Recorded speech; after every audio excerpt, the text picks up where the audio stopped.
Okay, guys, we are live. So for those listening at home, welcome to the Live from the Sword Coast podcast. My name is Kevin Madison, and I will be your friendly Dungeon Master this evening. Tonight, we are going to be continuing on with our ongoing Star Wars campaign. This is a campaign playing the trilogy of Star Wars games published by Fantasy Flight Games. They are Age of Rebellion, Edge of the Empire, and Force and Destiny. With me tonight are most of the usual cast. We just lost Dave on Roll20 though. So we'll start with Jeffrey. Hey everybody, playing Oddball. He is a Saboteur droid. Nice. Next in my, actually, then now Dave, you're back. Dave, you want to do an intro? You only have to lean into Brent's camera. Sure. I'm Dave, and I will be playing Pash the Rustler, resident pilot and ladies' man. Nice. And then Brent. Hey, I'm Brent, and I will be playing Dash Vega, the Jedi Shadow. It's so cute seeing you lean in. Why am I so much darker on that? Wait, never mind. I answered my own question. Okay, so the we will also be having one of our other regular players joining us in a couple minutes too. He's just running a bit behind. But so last we played was actually a little more than a month ago. Things have been a little hectic on my end, so we haven't had a chance to actually get together and play. And like a Bush League DM, I've canceled the last two sessions, so I will have to try and make up for it and kill you doubly tonight. Yay! What? No. Whoa. So where we last left the campaign, just as a refresher for you guys, is you guys had successfully over a very long period traveled to the ocean world of Hydara. You located some critical rebel messages that concerned a bioweapons facility that was located in it, or basically that was built in a old model Star Destroyer. And you guys had traveled to the Star Destroyer, engaged in some pretty crazy dogfighting and some heisting in the ship, successfully rescued a whole swack of prisoners from there, or test subjects, I should say, and then made your way, and then actually blew up the thing. I think it was, actually, I have to review the video. Do you remember, Dave, was it you or was it one of the other fighters that, well, the other fighters were killed, so I guess it would have been one of you guys. According to Pash, it was and will only ever be his two pilot companions. Yeah, you know what? It was Oscara, because I think he rolled that insane critical. Yeah, one of the fighter X-wing pilots did a bunch of damage to it, but then someone rolled in a critical saying the ship would self-destruct in like 4 rounds or some shit like that. I think it was Steve, just because, or Oscara, because Oscara's got that crazy bonus to his crits. Yeah, but if you ask Pash, it's he'll tell you it's Robar and Lucirin. Takes credit for everything. All my planning, all me. Okay, so where our scene opens is on a planet of sweeping dunes, and we see in the distance a bunch of shimmering spires, which are towers rising up in a spiral fashion from a city. This is, I've unfortunately, well, I have located most of my notes. I couldn't find the notes. Oh, here they are. Nice. This is the planet Sahur, which you may recall from a couple months ago. You guys remember you landed and were supposed to be picking up some supplies, and then an overzealous rebel operative kidnapped the governor's wife and tried to give it to you guys. Mm-hmm. Is this ringing any bells? Yep. Okay, so this is Sahur. And as we the camera wipes, we see again this man pacing back and forth in the drab gray clothing of a of a imperial governor or a moth, I guess. And he seems to be, it's the same guy that we saw as the audience when Pash did that crazy flyby on the side of the tower. He's tapping back and forth and he says, well, to one of the men sitting near him, do you have it? And the guy seems to be working some kind of communications console and says, yes, it's coming through now. And then he hits a couple buttons. There's some lights that change on the console. And he pulls out this little tab, and the moth snatches it from his hands, and he storms off into another room. We then sort of cut to him at his desk, and he seems to be fiddling with this same little, like, it's effectively the Star Wars equivalent of a thumb drive. And he puts this thing into, so I guess it's a data crystal, puts it into the receptacle, and then it sort of, the lights flash on that. And he says, there. And he looks back at his desk and he says, did you receive it? And what we see is actually there are about 8 little blue glowing holograms on his desk. And it's not the same characters, but if you think of that motley collection of characters that we panned across in Empire with all those different bounty hunters, that's what we would be seeing. There's a pair of Ithorians who are carrying big guns. There are a group of Rhodians, those little like Greedo raced guys. There's some guys in big heavy armor. And every one of these little figures then says, with that crackling, popping way that that holograms do, yes, received. And he says, there. As you can see, the bounty is substantial, but I want him intact. We will be making. I have plans for his final hours. Am I clear on this? And they all say, of course, yes. So varieties of that. One of them is a droid, so it just kind of like, and he says, good. Then I will leave you to your work, and I will look forward to receiving your bounty. And he leans back, and so one by one they kind of go out, and he steeples his hands, and then as we as the last of them sort of goes out, they then sort of all flare up again, and they all have the same face looking out towards him. And through his steepled hands, or maybe over them, I guess, he's looking at each of these heads.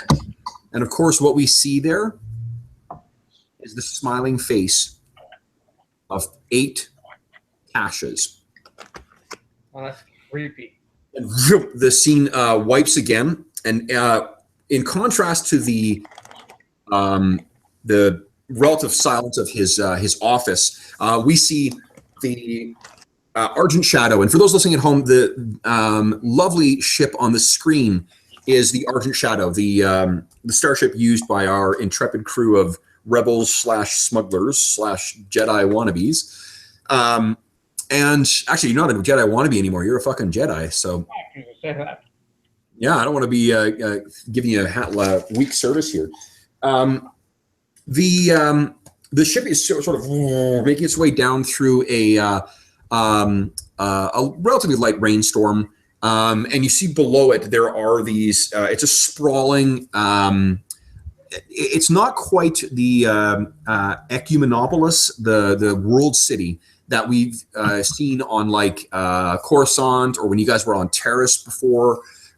This has large sort of packets of jungle of and you're not sure whether this is that they've built the city around the jungle, or whether the jungle has been implanted around the city. But it has a much more, it's almost like if you took Coruscant, or what we've seen of Coruscant in the films, and then you let the jungle go wild on it for about 300 years. That's what we see. But it's not dead. It's not an abandoned ruin. There are people mulling around, and you guys are making your way down to land. This, of course, is the what is the name here? It is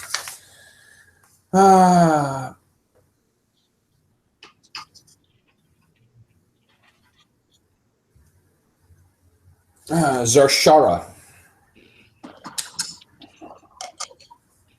This is the planet Zarshara, and the ship slows down and lands at on one of the platforms. Unlike the platforms in like Tatooine or Bespin, or actually it's closer to the Bespin with his big open kind of platform that you guys land on, and then droids start walking towards it to start servicing the vessel.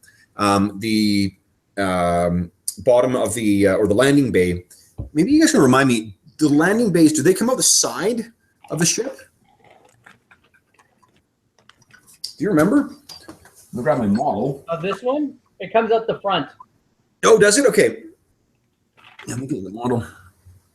Yeah, it must be. Yeah. So for those listening at home, one of our players made a model of our ship and sent us all printed 3D versions of it.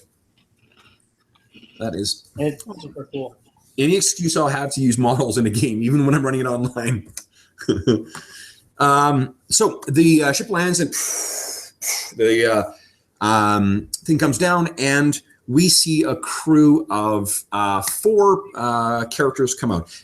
For the purpose of tonight, because Steve's gone, Oscara is off doing something, just not what he's not with you guys tonight. And as the 4 of the characters walk down, why don't you guys give us quick descriptions of what your characters look like? We can do it in the same order you guys gave introductions, if you like. All right. Sure. Oddball is a modified surgical droid, and he has gotten himself extremely shined up, and he stays that way now. So he's got a nice chrome-looking finish. Okay. So he spares a thought for the falling rain, thinking spots. Yeah. Okay. Dave, what does Pash look like? Well, Pash is Corellian. He's basically in full post-Terran regalia. He's kind of obsessed with that genre of dress. Ball cap, think bomber jacket, jeans. And always outfitted with his trusty pistols. Nice. Brand, you want to tell us what Dash looks like? Yeah, Dash is also Corellian. Him and Pash grew up together. Basically, he looks like a nondescript human. He wears casual clothes, a jacket with a hood, a blaster pistol, is very obviously visible on his thigh, and there's a lightsaber that he keeps well hidden on his person, so no one notices. Nice. And the 4th character is a really tall, probably the tallest Duros that anyone's ever seen, dressed in a long, kind of like trench coat style thing of dark color.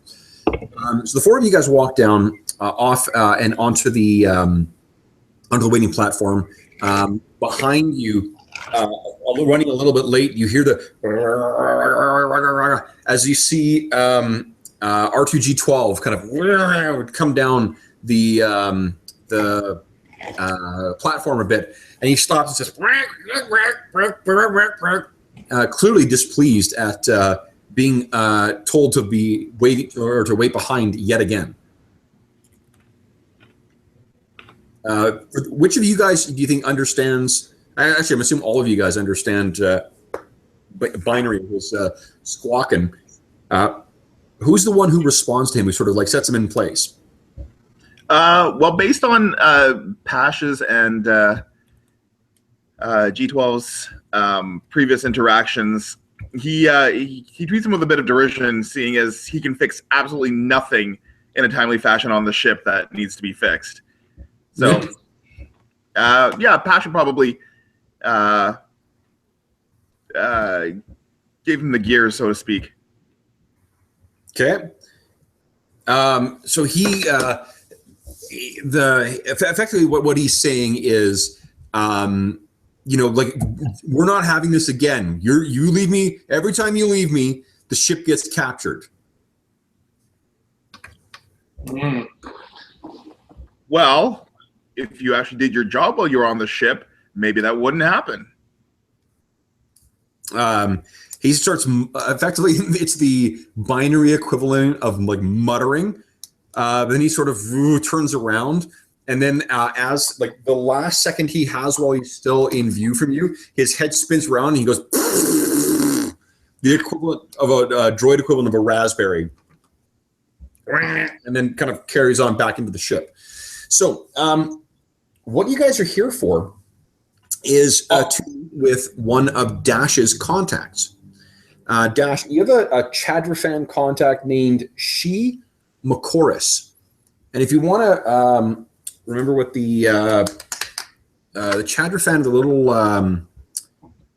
bat-looking guys. Yeah. Remember from A New Hope, there's a little bat-looking guy who's grabbing that big drink in, what do you call it? In the Mos Eisley Cantina. This guy has been a terrific source of sort of like underground information for you. And Brent, he has a certain product that you will be exchanging with him. Something you have for something that he has for you. All right. Awesome. This world is located on the fringe of Hutt space, so you all want to be a little careful in here, just because there's a couple. Well, there's one of you now. The bounty hunter's not with you, but there is a price on your head still.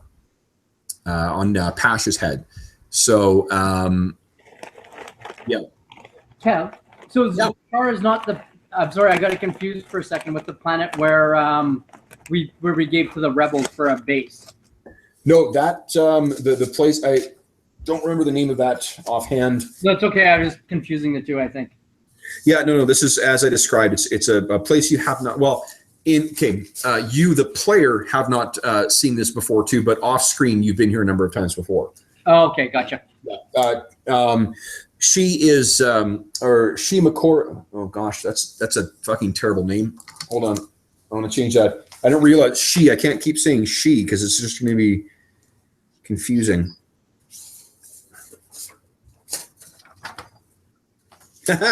His name's Oz. Oz Fox.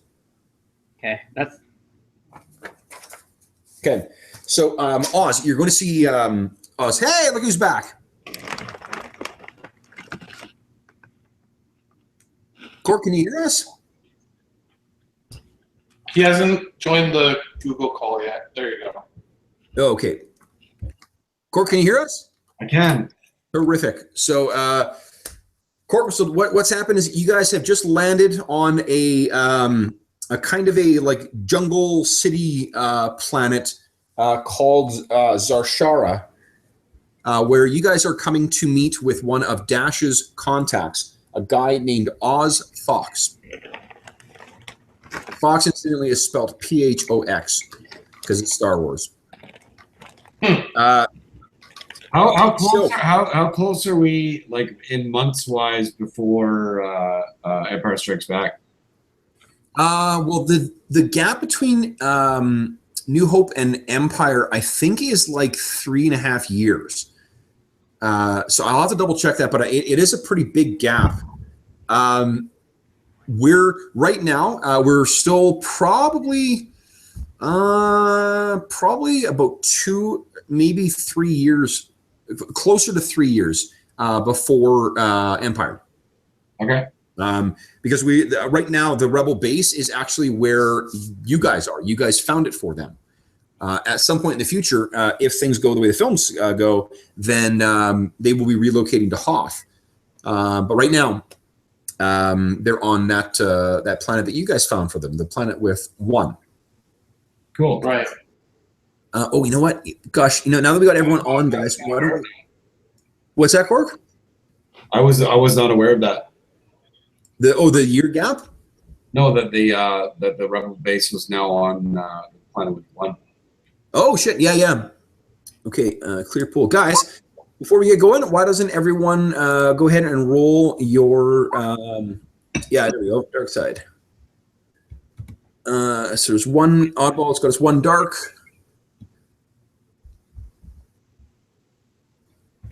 So at this point in time, is it after we've dropped everyone off on that planet and such? Yeah. This is a couple months afterwards. Well, this is not a couple months. This is about a month afterwards. Okay. Brent, what happened there? My character went away. Hold on 1 second. Okay. Oh, and all the screen went white too. Awesome. I may have been singing the praises of your computer too soon. I swear, I'm jinxed with anything electronic. No, you were pretty accurate. You said it was good for 1 thing, and that's apparently all it's still good for. Oh, fuck. I got to show you guys something. Speaking of Star Wars.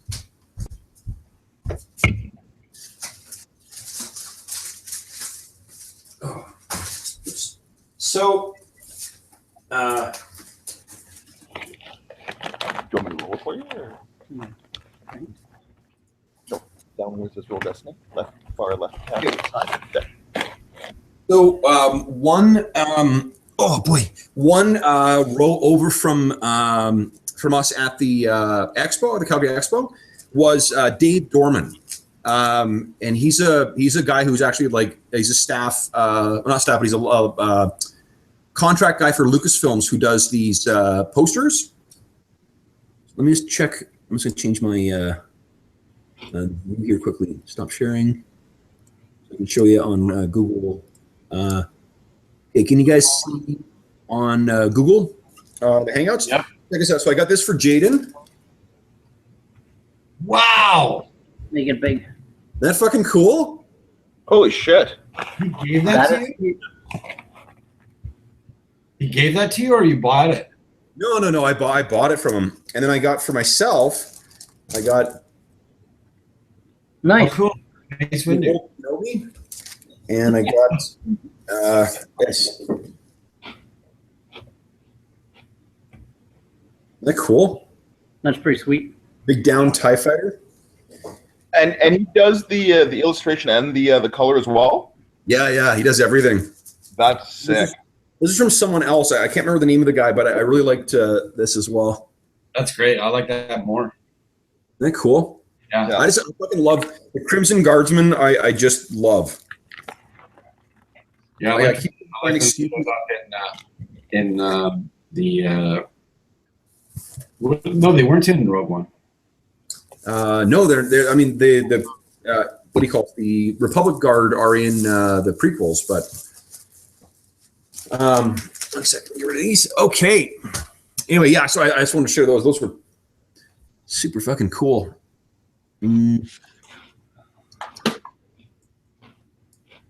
All right, so we've got everything. I'm going to bump up the light side by 1 because of Brent being a paragon of light, or rather, Dash being. We know Brent is hardly. And that too.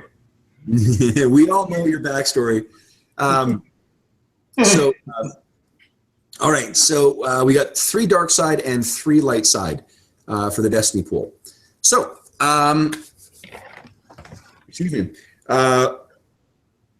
What you're arriving here, excuse me, Brent, is you will actually be exchanging your current kyber crystals or whatever kind of light side crystals or lightsaber crystals you've got for the ones that you wanted. Nice. Yeah, so Oz has managed to locate that for you, and he also is generally he's sympathetic to the rebel cause. So you found him to be a helpful resource in the past as well. So, oh, you know what? I got one. Sorry, guys. There's one more book I need that I fucking forgot. Sorry. Talk amongst yourselves. I'm glad we skipped ahead. Last time we ended it there was that disease on that ship that Dash was piloting with the refugees or the prisoners, the escaped prisoners. Oh, I totally forgot about that. So I'm assuming that there's no chance now that Dash has that disease, or that was. Oh no, you're totally infected. Kev just hasn't got to that part yet. Okay, you're a walking time bomb, really. All right. I sneezed in cash. Here we go. Incidentally, how fucking awesome is it to be able to have the fucking window open? Yeah, no kidding. Holy shit. Yeah, winter is tolerable, but I definitely prefer summer. I fucking hate winter. Like I've really grown to be one of those like sissy people that I hate it. I that's not okay. What I hate is the bitter cold in winter. Like because Winter can die in a fire. yeah. It's such a more Climate common gas change all the way. Mm, that people in more southerly climates don't have to deal with. yeah, really. Cork, are you still there? Yeah. Okay, cool. We lost your video on Roll20. If Vancouver became like Hawaii and Manitoba became like Vancouver, that would be fine. Okay. I'm just ordering some chicken wings here. It wasn't little either. It was a chicken wing. Anytime I hear the word chicken wing, I think of the old episode of Simpsons where Selma's helping Otto get his license back, and they're sharing bad stories about Homer, and he's like, there was one time he had food in his face for 2 days, and she starts laughing. He's like, it wasn't little either. It was a chicken wing. That's a terrible Otto, but okay. So, all right. Yes. So, Brent, tell me about what your relationship with Oz is.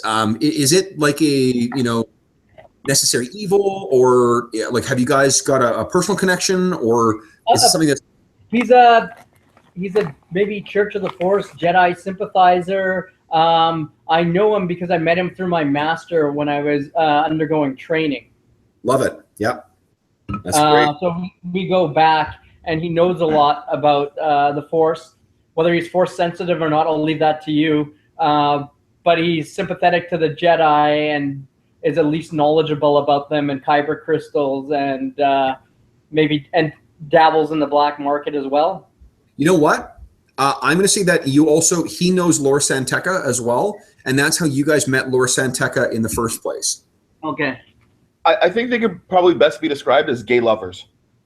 Yeah, well, I mean, he's makes Dash the bear, and because a chapter fan is about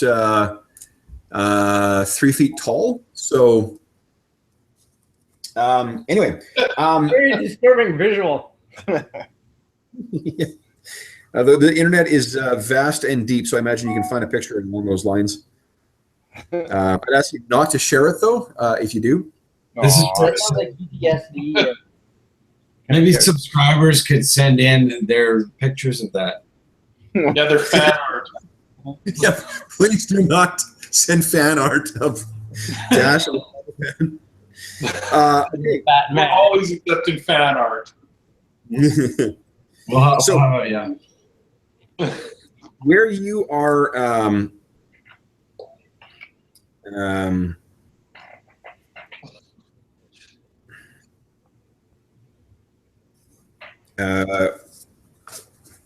meeting him is the Arclight. is a cantina that seems to be sort of in this part of Zarshara. This is one of the the whole world, just like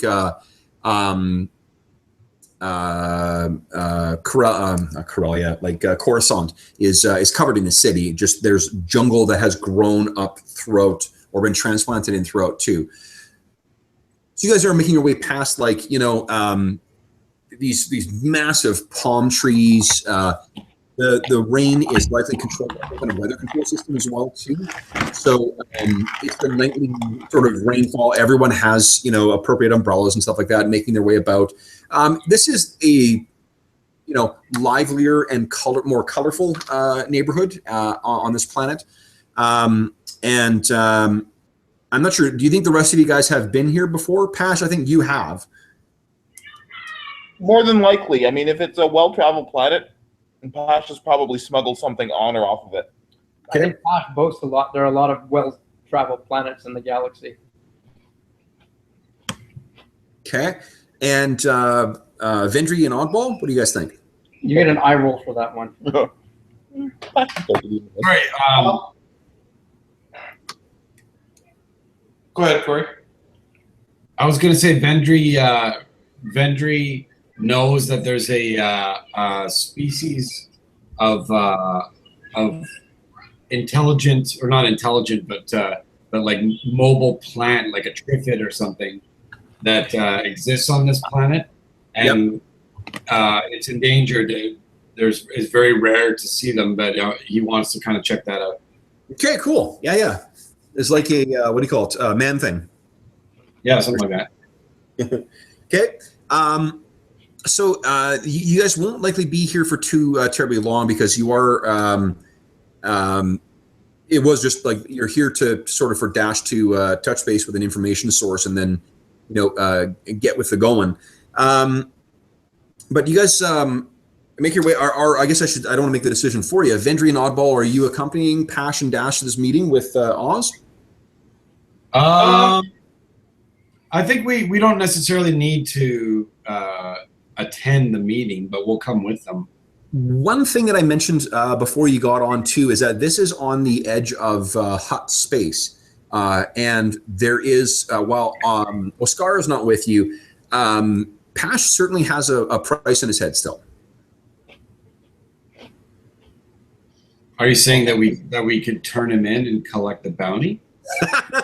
Yes. He's going to be a real surprise, guys. Lots of cast changes. No, we don't have to go that far. Remember our disguise machine? Oh yeah. We can just make Pash into a woman, and no one will ever know who he is. That's kind of Oscar's thing, though. Pash, are you letting that happen, or are you just going to go as yourself? Pash will go as himself. Yeah. So I'm picturing there's this scene where everyone calls Pash back from the cockpit, and he sort of looks around, and is like, all right, takes off the headset and he puts it down on the dash, hops up, he walks to the back of the where sort of the common area is, and all of you guys are standing around, and there's the big face making machine. He looks at it, he looks at all of you, shakes his head, turns, and walks back to the cockpit. Dash had a big shit-ass grin on his face when looking at the machine. Yes. Okay, so then it sounds like Dash and Pash are going to be there. The reason I mentioned it, Cork, is if you guys wanted to be there, Oscar's not here, so they don't really have any security apart from Dash. But if you guys want to, go looking for talking plants, that's completely fine too. I think so. Okay. Oddball, you going with Vendry, or are you sticking with Pash and Dash? Oddball will accompany Vendry, and just so you know, he is actually now wearing a rain poncho. Okay.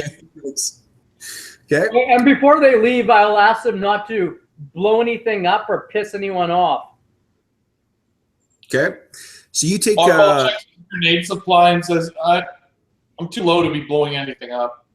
Okay. So once you guys take a few steps away, Pash and Dash, you turn and start making your way towards the arc light. Why don't you take 1 or 2 steps away?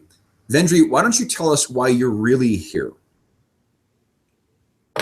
Why I'm really here? Oh yeah, like you're not here to talk to some, talking plants. You just wanted to get rid of those two.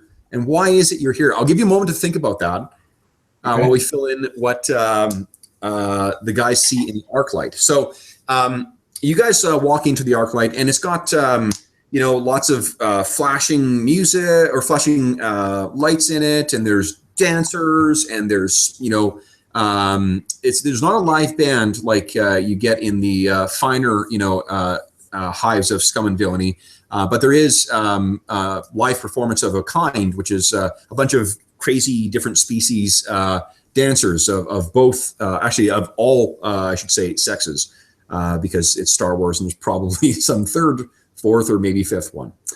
You look around, and how do you know that it is Oz? Or rather, how do you know where to find Oz in this place? Is he in the same place each time, or is there a specific drink you order at the bar, or what? I learned from my master that when we go to the place we're supposed to meet him, I just reach out with my senses, and he is. After a while, I develop to know what he is. He's got that familiar. That's awesome. Yeah, that's great.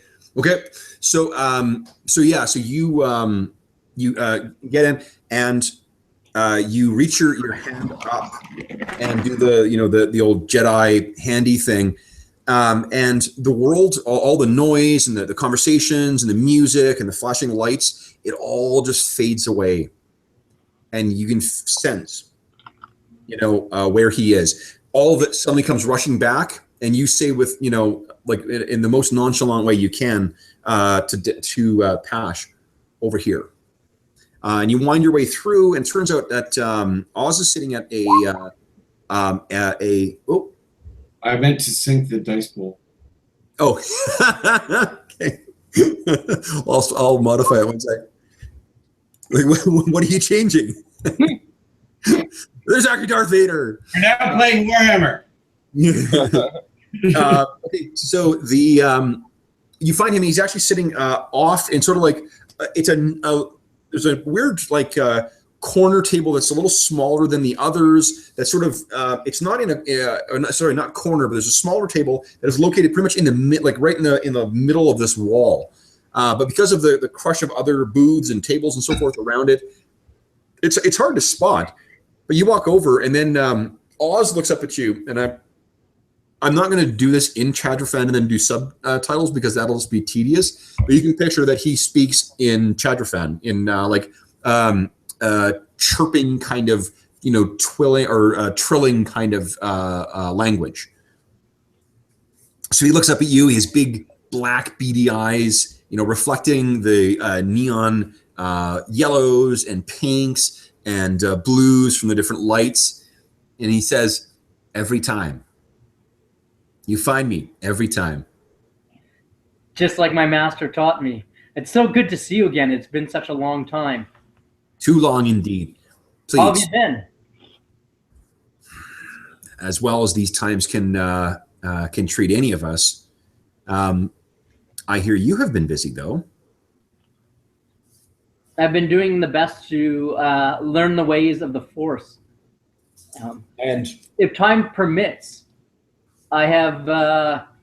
There's someone I'd like to introduce to you. I've recovered a holocron, and I'd like very much to introduce you to Master Issa. His eyes, as much as like the black beady eyes of a Chadrafan can, they sort of sparkle for a moment, and then he sort of realizes that there's work to be done, and he says, "Perhaps later. There is much to discuss." Pash, How are you? as well as circumstances permit, and you? Well, I'm wanted in this sector, so you can probably figure it out on your own. I wouldn't worry, Pash. It's not enough to be attractive to me to turn you in yet. Well, that was fairly forward. You could have at least bought me a drink. Why would I do that? It'll be adding to the tab. Huh. Well, all right then. And he sort of motions to the serving girl who seems to be paying pretty keen attention to him, and she looks and sort of trots over. She's the same species that Cy Snoodles is, which I can't remember offhand. So she's just spindly kind of thing with a bulbous body. She kind of wobbles over to the barkeep. She says, "Now, perhaps we'll do. We will share drinks, do trade, and then exchange in tails." I like that order. Let's do that. So the bartender brings over the drinks, plunks them down for you guys. You each have a drink. It looks like he's well into his. For a little guy, he can sure handle his liquor. And he says, "Now, first," and he turns to you, Dash, and says, "Do you have what you wish to barter?" I do. And he sort of, looks around surreptitiously, and he says, "Under the table, then." Having no one to come, I would have taken the Kyber crystal out of my lightsaber. Yep. And passed it to him. Of course. Okay, so you pass them off in a little canister, like a sealed canister, and he, swaps that and replaces it with another canister. And you pull that out, and you quickly open it up and look, and what you see in there are two lovely yellow crystals. Oop. They sound like a phone too. Yeah. So you open up and close it, and he says, "That's what you're looking for?" That is indeed. They weren't easy to come by. Thank you so much. I trust that you will continue to use them in good health. Tell me. I will do my best to be worthy of them. That is all that can be asked of any of us. Now, onto the tales. I've heard news that I thought might be of interest to you. Do tell. Well, first, let's talk about the stories that I have heard.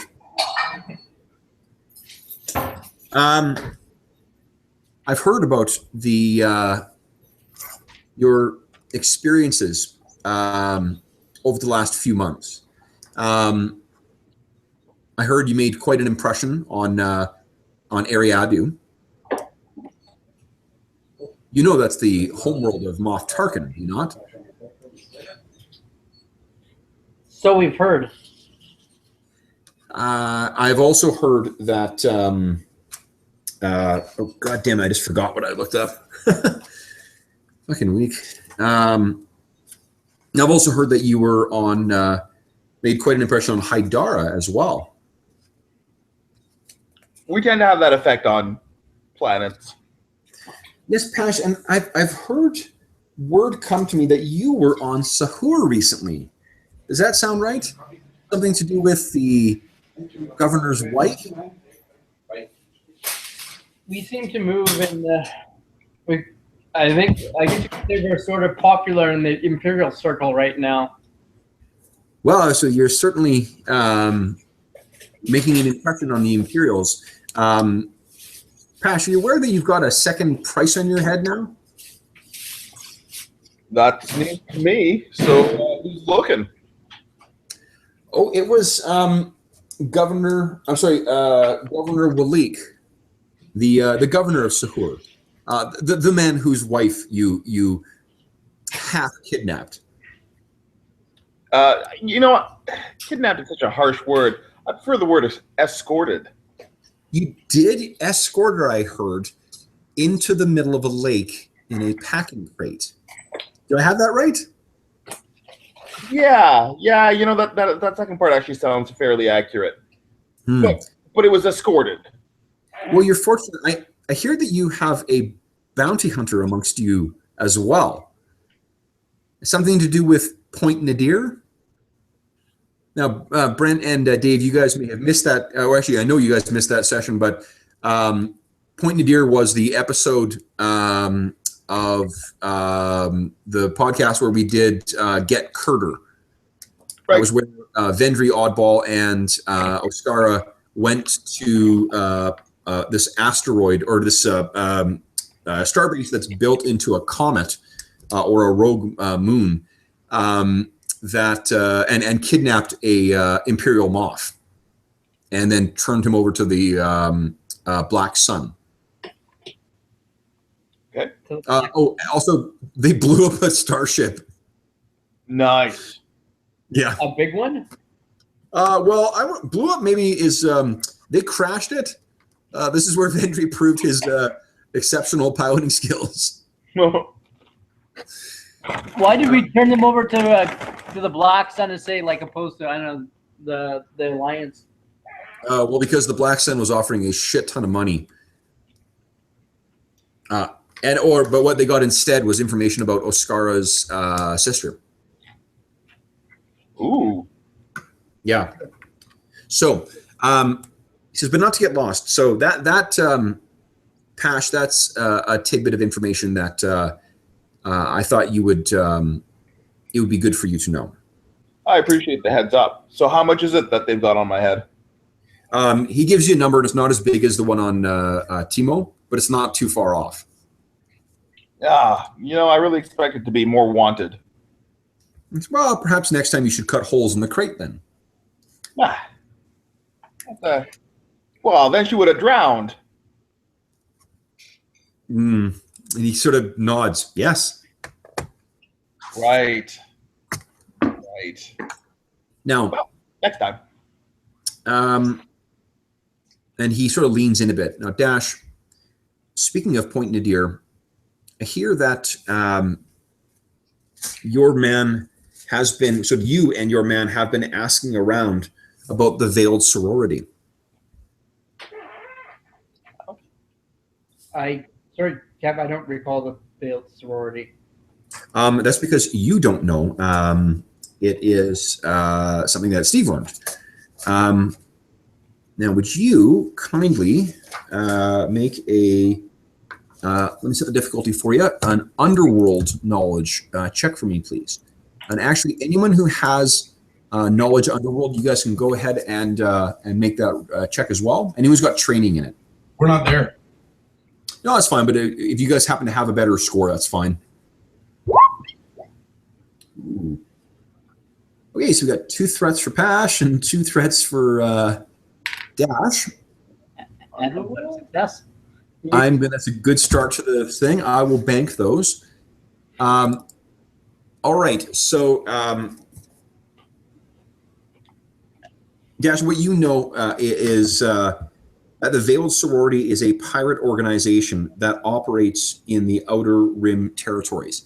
And what Oskara and Vendry and Oddball have told you is that Subvigo that they met from the Black Sun, the guy who contracted them with the bounty in the first place, he has said that you may recall that between season 1 and season 2, you guys were trying to track down where his sister ended up, because she was with this guy who was on Ryloth for a bit, but then she was sold to someone else who took her off world, and then they were hit by they sort of went missing. What it turns out is that they were hit by the Veiled Sorority, and he is saying the Subvigo said that the Veiled Sorority has her. So this pirate organization has her.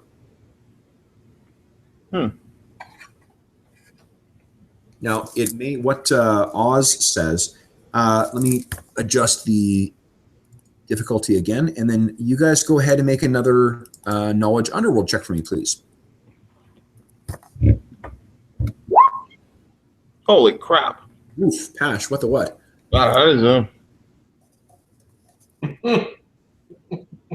Pash is distracted by something, clearly. Well, I keep hitting the, hold on 1 second. Like shiny. Yeah. Okay, so and then there's a second, there's going to be a bunch of them popping up because nothing was happening. So I kept hammering the button. You keep hitting it until it works. Okay, Dash, you will take your first roll because that was quite good. Okay, so they still actually haven't popped up on my screen yet. Okay, here we You go. can see it rolled 4 times. Yep. Okay, so what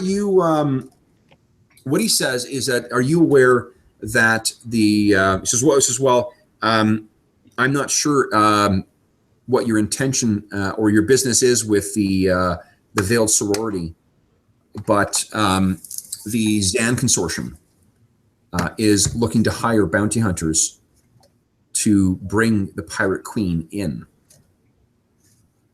Now, what you know about the Zan Consortium, based on your role there, Bram, is it is an up-and-coming criminal organization that operates in the Outer Rim. The Zan Consortium is ruthless in its pursuit of profits, and no crime seems to be too immoral as long as it garners money and power. The consortium was formed by a ruthless criminal mastermind named Tiber Zan, following his escape from the spice mines of Kessel. So, if you want someone to finance your interests in the Pirate Queen, Tiber Zan and the Zan Consortium may be your someone who you want to speak to. Okay. It's funny, but your video is frozen right now. Of course it is. I think my whole computer is going really slow. Kev, what's the Pirate Queen's name again? The Pirate Queen, I don't think she has a name. She's simply known as the Pirate Queen. You don't know that, but based on your roles, unfortunately, you don't really know much about the Veiled Sorority, but you could, that's something you could try and explore, a little further information about. Vendry, are you listening in at this point on comms, or are you off doing your own thing? Own thing. Own thing, okay. So, I figured out what I wanted to suggest that we're really doing there for. yeah, what are you actually there for? Okay, so over the past several months, I've been in contact with someone very high up at the rebellion. Yep. On a secret task. Okay. To implant myself as a double agent to the Empire. So basically, I'm trying to convince the Empire that I'm actually a free agent, that I'll betray the rebellion in secret, blah blah blah. Okay. But it's actually secret orders that no one can know. Okay. But I've only shared it with Oddball. Okay. So anyway, what we have to do here, what I'm thinking, is that we have to trade a piece of Corey, I got you covered. yeah. I got you covered with what you're doing here. Okay. Okay.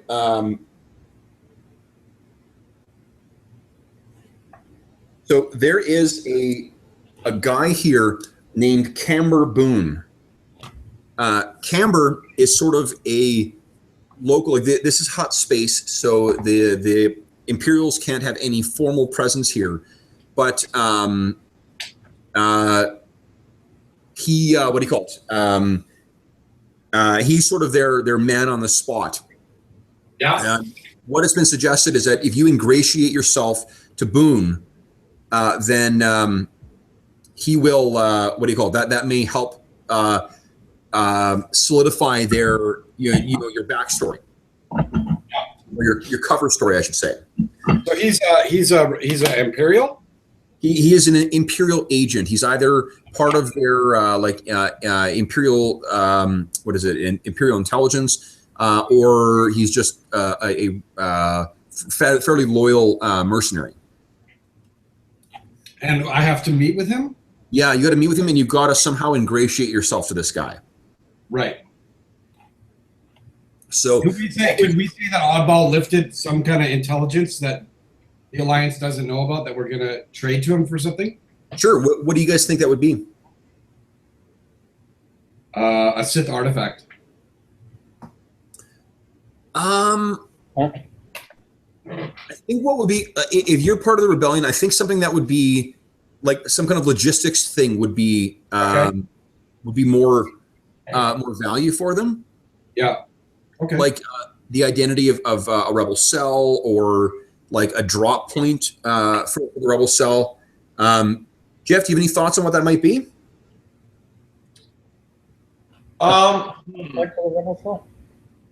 Like, do we want to give them some? Maybe the Rebel Alliance has given us some real intel that they're willing to turn over. Well, Yeah. the thing is, no one at the Rebel Alliance can know about it, except for someone very high up. Right, but I'm saying they've chosen a strategic. Maybe it's a supply drop that's going to be. They're going to cut it in half, but then let it get captured so that our intel is good. I think a supply drop would be valuable. Okay. Are you going as Vendry Duram, or are you disguised as someone else? I'm going as Vendry Duram. Okay. Okay. So you in the Rebel Alliance, nobody knows who I am actually as this task. They just refer to me as Agent Shadow. Okay. Okay. Love it. Okay. So what I'm gonna do is I'm just gonna finish off the scene with Oz. I'll let you guys think about how you're going to ingratiate yourself to Camber Boom. So we see that conversation happen between Oddball and Vendry, or maybe there's a backstory where we see, or not a backstory, a flashback where we see Vendry speaking to someone. We don't see her face, but we can see her from the back, and she's got like light brown hair, a tiny frame, and she has a very unusual hairstyle. Is she hot? Sorry? Is she hot? This particular NPC looks an awful lot like my sister, so I don't find it so, but others may. That's the thing with Leia. I've never found Leia attractive because she looks like Cheryl. So I guess she doesn't have tentacles then. What's that? I'm guessing she doesn't have tentacles. Every time you're describing her, I'm like, tentacles. But You have watched Ninja Scrolls too much, Brent. No more. Okay, so we cut back to the scene in the ArcLight, and what we see is so again, you guys are sort of chewing over what he's told you about the Veiled Sorority. So he thinks that that's something that you and in particular, if it's your friend who is a bounty hunter who is looking to find more about his about the Veiled Sorority. It's bounty hunters that Tiber Zan is looking for. So you're suggesting that could be an interesting opportunity. We hire ourselves out as bounty hunters and use it as a means to track down Oscar's sister. Let's do it. there is Pash, and he sort of looks around. Pash, can you just give us a moment as well? Yeah, I guess I'll be over at the Sabat tables. Well, actually, you know what? There's a what do you call it? There's a particularly lovely looking, and I for the life of me, I can't remember the fucking name of the species, but it's this like fuchsia pink skinned with light blue haired race. They're from the Marvel Comics Star Wars books from years ago. I can't remember the species, but you see one of them who has been making quite the googly eyes at you. Yeah, I'll. Pash doesn't need to be asked twice. He'll head over. Okay, so you hop up and you start heading over, and as you're making your way over, it seems like her boyfriend / partner / whatever, somebody realizes what's going on, and he grabs her roughly by the arm and starts dragging her towards the, like, I guess where the washrooms are, and she's clearly in pain. You know what? I'll head over and I'll tell him to let her go. Okay. So you start making your way over towards there, and then we'll cut back to Pash, or I'm sorry, Dash. Again, last time in any campaign I run with fucking rhyming names. So Dash, what Oz? He sort of waits for Pash to walk away, and he leans in and he says, "Dash, I didn't want to ask while Pash was here, but I want you to tell me about what happened on Syria." Sorry, Syria was which world? I've lost track. Syria is. Do you remember who Ki Adimundi is? The guy with the big weird kind of like oval head. Sorry. He is a Syrian, and Brent, your lack of understanding of what Oz is speaking about is shared by Dash. Dash has no idea what the hell he's talking about. Oh, okay. I sounded like crap. I can't remember that session. I'm like, my memory's super bad. But okay, that's good. I feel a little bit better. So Dash will look really perplexed, kind of the way I was. And I'll say, I'm sorry, Oz. I don't know what you're talking about. He studies you in silence, apart from like the music and lights and whatever else. They're sort of flickering in his eyes. He says, "Are you certain?" Yeah, I have no idea what you're talking about. Then you may want to see these then. And he passes a data pad towards you, and you flick it on, and there's a series of hollow images that are taken. And what it is, it takes you a couple moments of flipping through them to recognize that it's apparently the Imperial garrison on Syria. Okay. And what you can see in these hollow images are the scenes of battle and carnage. There's dead stormtroopers, dead officers, naval officers. It's been a massacre, and there are no other corpses in there. All Imperial casualties. You also see that, as expected, as you're flipping through these, there's carbon scoring on the walls for where blaster bolts have hit them.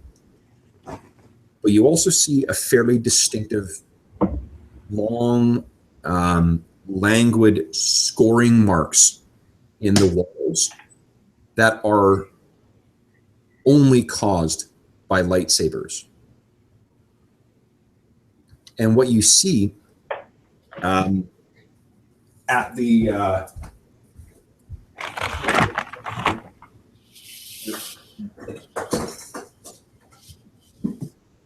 what you see at the and the last of these photos is a mark scoured into the wall that is a crude approximation of this symbol.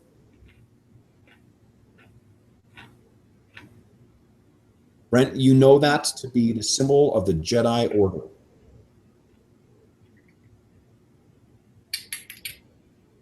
Your camera's blank on. Actually, I think your thing is the thing that's causing the problem. Can you guys see it, Cork and Jeff? Yeah. You pull it up on your Yeah. computer? It's a triumph. I can only do it through Google Hangouts. But It's a triumph, exactly. Yeah. Okay. So it's a Jedi symbol, Brent. Okay. Cool. No, it's actually the advantage, isn't it? Yeah, the advantage. Oh, wait, hold on. I don't know. Yeah, I think it's the advantage symbol. Okay, so Oz looks at you and he says, "This wasn't you?" No, I've never been to Syria. Then there is someone else out there with a lightsaber, who has decided to wage a singular war against the Empire. This is distinctly different from the activities of the Rebel Alliance. And you're too young to remember, but these kind of odds, this is something only Jedi can overcome. This is not the first either. He rattles off 4 other relatively smaller garrisons. This is the largest to date, but there are 4 other garrisons that have been hit, smaller ones, and it's the same. No survivors, all dead, all either by their own blaster fire, and he points to a picture that has a stormtrooper that's been cleaved in half.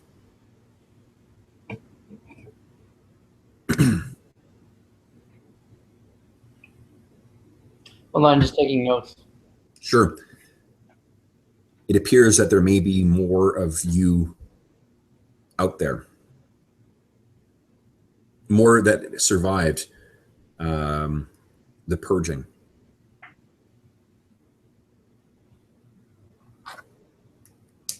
Could be your friend Timmy. Yeah, Timmy. Timmy Skywalker, the lesser known Chet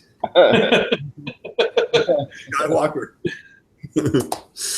Okay, so I didn't know Luke and Leia were really triplets. yeah, Yeah. no, Luke, Leia, and Tim, who always gets left out of the stories. to be honest, Yeah. technically he's a Skywalker, stockman. So he's one of the ancillary families from the Skywalkers, but still, Skywalker blood is Skywalker blood. What you also so while you're sort of processing that and just staring at this, crudely, like the symbol is pretty accurate and the strokes are incredibly precise, but just the nature of the damage to the metal is such that it's got a really violent and jagged edge to the look. So it's almost a stark contrast to what you understand that symbol to mean. It does not appear to be the work of a Jedi or someone or a follower of the light. Well, you're just studying that. We're going to cut to Pash, and Pash, this guy is a lot fucking bigger than her, and he's making pretty good what do you call it? Progress through the crowd, and they managed to make it sort of to the hallway leading to the washroom, bringing her along. And she's, sort of at one moment her pink eyes lock with yours in this pleading kind of look, and then she's, her face twitches in pain as he drags her down into the darkened hallway. You continue to, trying to jostle your way through the crowd, and you get there, and what you see is there's actually a door that leads out, and you can see it sort of going shut, and you can hear her yelling outside. You carry on, fucking intent on rescuing this damsel in distress. You take 2 steps outside, and you can see him. He has her up against the wall, and he's just shouting at her right now. And you're about to intervene when you hear the sound of a blaster being activated right behind your head. And you hear in a Rhodian accent, "Uta guta, Pash." That other guy, the girl's pimp, or what? Actually, you'll see in a moment. So, Pash, do you spend the time to look around? Do I recognize the voice just from the voice? Yeah, you do. It means there's probably 2 more blasters somewhere that are pointed at you, because that is Dudaro Weiss. And Dudaro Weiss is one of 3 brothers who are bounty hunters. Hmm. Do you turn? You know what? I'm going to activate my shock boots and donkey kick them. Okay, so you activate your shock boots, you kick this guy, and then the last thing you hear is two like pew, stun shots hits you, and as you drop to the ground and your eyes swim, you look up and you can see that the man has let go of the woman with the pink skin, and they're looking down curious at you, and your limbs are just fucking jelly at this point, so you can't really. You want to get up and you want to move, and what you see is one of the Rhodians, and the Rhodians look like Greedo, right? Like the green. Everyone knows what Greedo looks like. Yes. Yeah. Okay. So he steps forward and he sort of is cursing at another one of his brothers for not, being quicker, I guess. And then he turns and kicks you in the stomach, and you really barely feel it.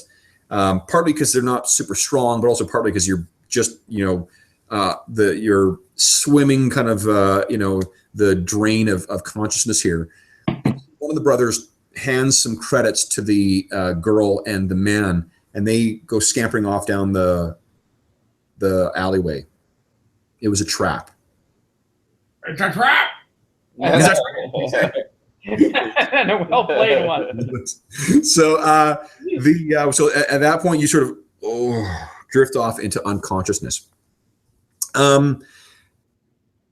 Now let's cut to Vendry and Oddball. So what are you guys doing? I guess we're gonna go scope out where we're supposed to meet this guy. Okay. So let me think here. I'm not sure that. Do you think you've met him before, or do you think this is sort of a first impressions thing? This is a first impressions thing. He doesn't know my name even. Okay, so this is I'm gonna say that this is the same neighborhood where you're you're able to meet this guy. He has a gambling house near here where he operates and he he's sort of I'm gonna say it's a gambling house / hotel actually. So sort of a casino type hotel. So it's not I think it will be a fairly ritzy place as well, because it plays off of sort of the seediness of the neighborhood to make it, in sort of like the way that makeover Vegas was, where the appeal was going to, mix money with seediness at the same time. Yep.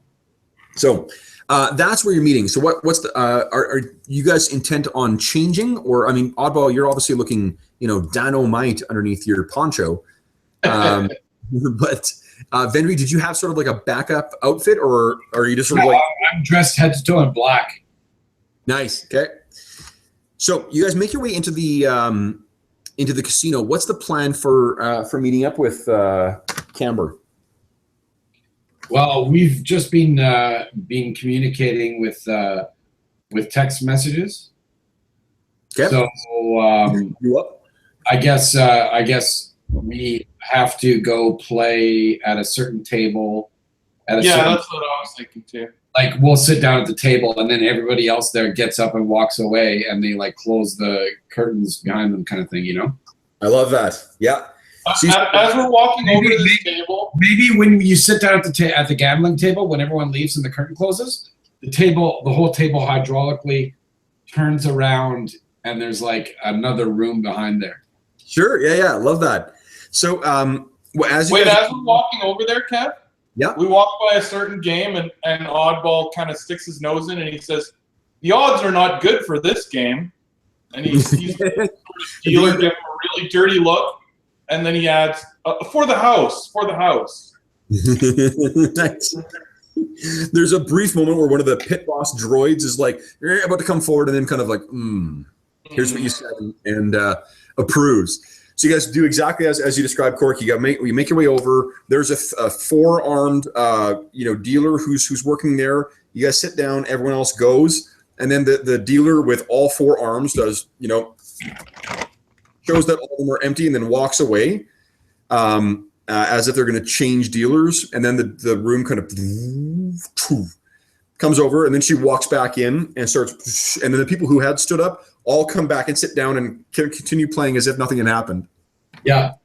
So as you turn around to the far side, you're in a room that is really, like, you guys are sort of lit quite well from from some a row of lights that are shining down onto you, and I'm also wearing a Lando cape, by the way. a pimp cape.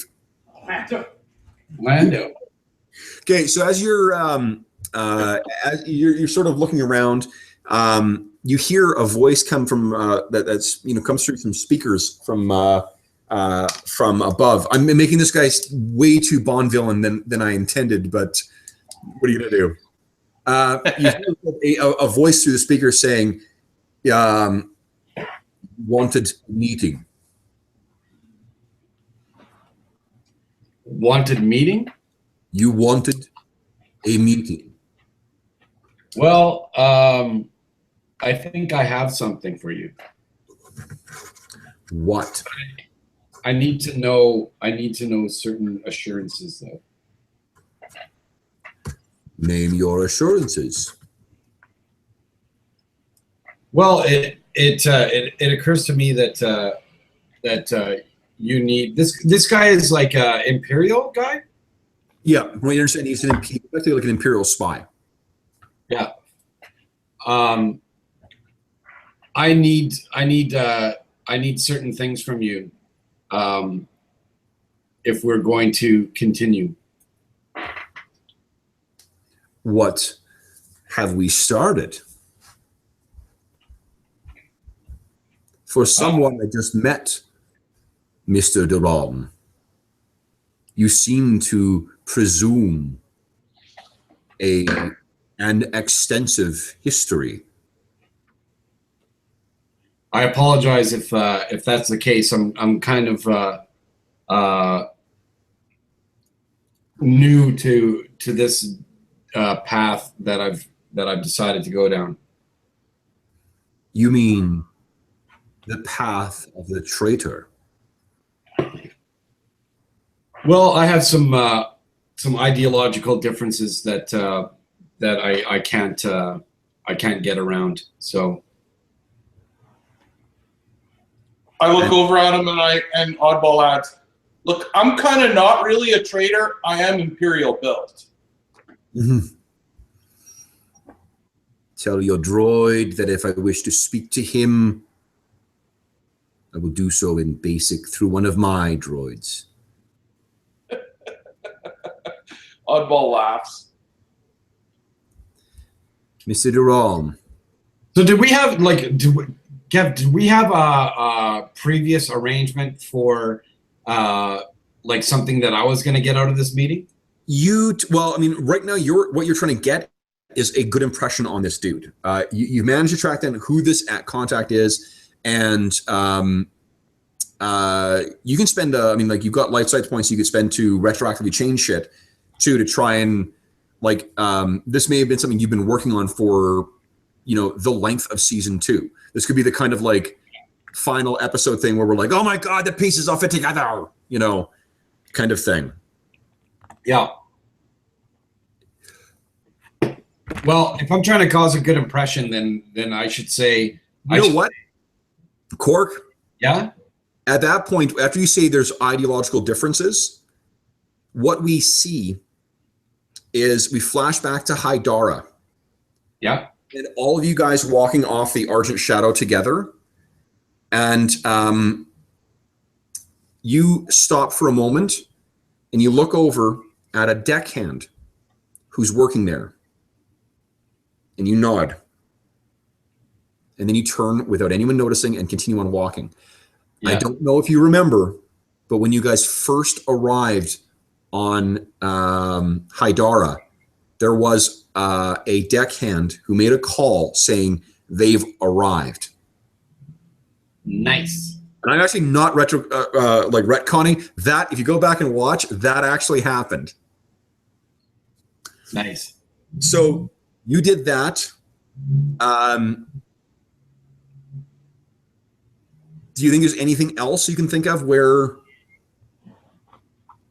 you've subtly assisted the Empire? Yeah, in the sessions that we've done, Darth Vader let me shoot him in the arm. Nice. Okay. So this has been something building. You've been building towards for quite a while. What we'll do now is let me set a difficulty here. I'm going to get you to make a. I can't remember. Is it called deception or is it called subterfuge? Deception? Yeah. Yeah, deception. Okay, so let me set a difficulty here. And there are currently 3 light side points if you'd like to take advantage of them for this, because this guy is no dummy. Okay, so let me give you a free upgrade here. Oddball, do you wish to assist him at all? Yes. In what? In what is it? Deception? Yeah, he's going to get a deception check. He's trying to bamboozle this guy. You guys could have. Also, there are light side points available. I will let you try and get another upgrade if you want to spend 1 to retroactively add something in that you've done to sort of bolster your, your case. I think we should all spend all the light side points because Pash doesn't need any. Just saying. Well, what's he gonna do when he's unconscious? Really? We'll leave you 1. You really should leave 1 because I think it would be good for Pash to spend a light side point to have like an emergency plan for always contacting you guys. And no one will know anything anyway. Because Pash will have gone away with a woman. Yeah. To be fair, this is probably not the first time that this has happened. No. Actually, Oddball is not very good at deception. So what Vendry has taught him about these kind of situations is to only make statements that are true. Okay. Which is why he brought up the comment about only, that I'm actually was built by the Empire. Okay. So he's careful not to say anything. So I don't think he would necessarily assist in this kind of deception, other than making another comment that might piss this guy off. And so. Okay. Cork, do you have any ideas for what you've retroactively done? To you guys could. Here's some example. I don't want to make a decision for you guys, but because Oddball was able to, basically have his way with the computer core on that highly secure Star Destroyer, he could have secretly also transmitted some kind of shit into the Imperial database that would have effectively built up a backstory for you. Yeah, that'd be cool. Okay. So I'll give you another upgrade, and this will reduce. Can you click on light side point again? We'll get you to use another one. Okay, Uno left. All right. So if that's everything, why don't you go ahead and make the roll, and then we'll continue role playing it based on the result. I haven't seen it yet. Oh my god! Wow, there's a lot of success in there. That is amazing. So you got 2 triumphs. And 2, 4, 6. Wow, 6 threats. Wow. Okay, I'm gonna have to think about what that's gonna be. I'm gonna be put into a harness and slowly dipped in towards a pool of acid. You know what I mean? Do you expect me to escape, Mr. Boom? No, Mr. Durham. I expect you to die. Okay.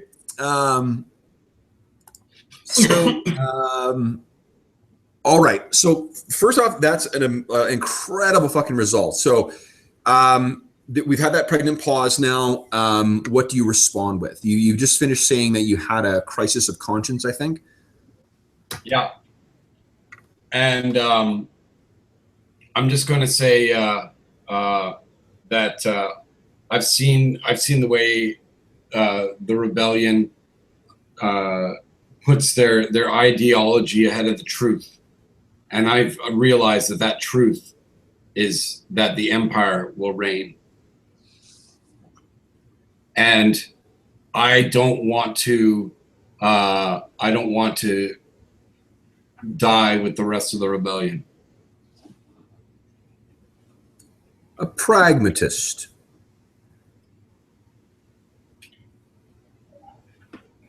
So, why come to me with this, Mr. Durham? You can tell he's just fucking around with you, like he's playing coy. Yeah. Don't confuse desperation for foolishness.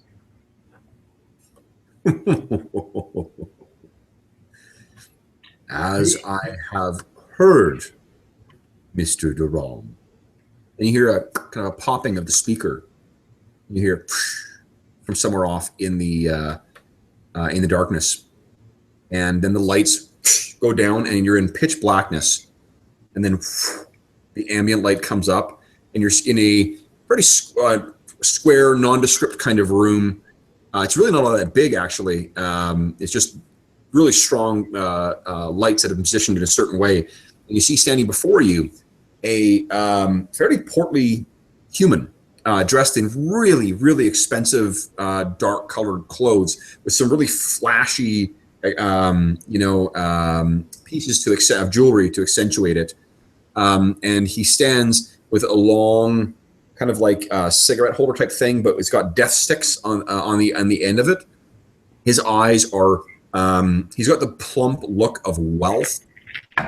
He's got a pretty ridiculous hairstyle. It's really ornate, of this really, shiny gray hair that's been wound up into a very intricate kind of way. His eyes are a little weepy, and he seems almost a little like drugged. But his eyes sort of, slowly move up and down you, and it's got like a cold kind of like predator's kind of look to it. You feel like he's some kind of primal hunter searching or studying captured prey. But human. Takes a puff on his stick and blows out. He may actually have some kind of makeup and stuff on too. Right. Says, now, Mr. Durham, what do you propose to do for me to help the cause? I can give you a piece of intel on a data disk that you'll find very interesting. Let's just call it a taste of what's yet to come. You don't intend to simply buy your safety and then scamper off? Of course not. That's why my droid has concussion grenades strapped all over him. And then maybe Oddball like hits a button and all these lights kind of light up in the dark. He says, "Oh, Mr. Durham, such posturing is so disappointing. But not to worry." And he hits a button, and I'm going to spend all that threat now. And what happens is there's a pulse, which is effectively like an ion pulse. Does nothing to you, but Oddball, you sort of freeze up, and you can't move. You may actually be unconscious. You look over, and all those lights that lit up, Cork just went and went out. Okay. Now, Mr. Durham, are we through with posturing? And can we get down to particulars? All right. And we'll cut from there back to and what I want you to think about, Cork, is what specifically, you don't need to share this with everybody. You can, because I mean, it gives for good drama. as well what sort of you're proposing to do, and we'll cut back to that shortly after. Okay.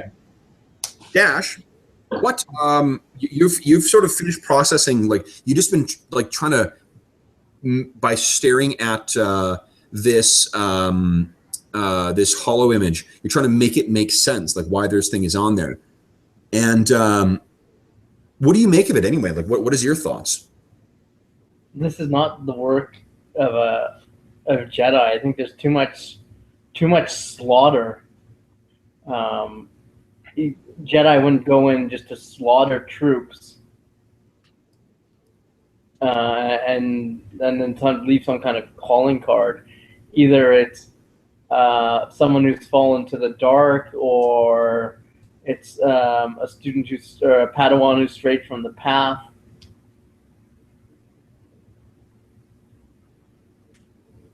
But there's definitely someone else out there who's has a lightsaber and has some training. Okay. You sort of are suddenly out of your reverie when you're looking around and you realize like Pash has been gone for a little while now. Oz has just been sitting silent, letting you process this in your own time. But Pash has been. You look around. He's not even. I think maybe what it is, Brent, is you're so used to him being there. You grew up with him all the time. It's like when a family pet isn't at the home. It's an absence you constantly feel. Would it bug me, or would I just assume that Pash picked up a chick? You tell me. My thoughts are I saw Pash go off after a woman, and unless I felt something, I wouldn't worry. If you didn't show up by morning, I would worry. Brent, no. Here's what I think is that because you're so attuned to Pash, he's someone you grew up with and whatever else, that moment of fear that hit him when he heard that, either the fear when he heard the blaster activate behind him, or when he was hit by those stun blasts. That's when you sort of are like, wait, where is he? All right, I'll try and raise him on the comms. Okay. Pash? Nothing.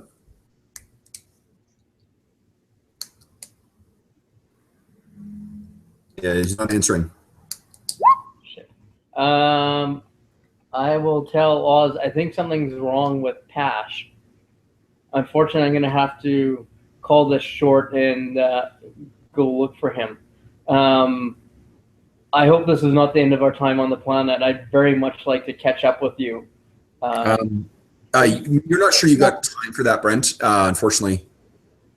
All right. You If guys you are have always any more information regarding these incidents, could you please send it to me? Smiles, and he says, keep the pad. Okay. Thank you very much.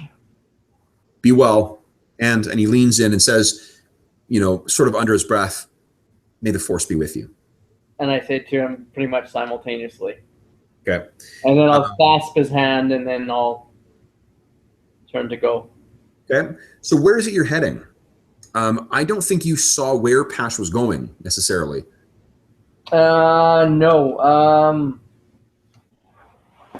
Okay, I'm wondering if I will leave the bar and maybe go to somewhere like close by, like an alley or something, or even like the bathroom or something where I won't be noticed that much, and then try and reach out with my senses, but somewhere where it won't look like I'm being, weird and creepy looking. Sure. Yeah. Okay.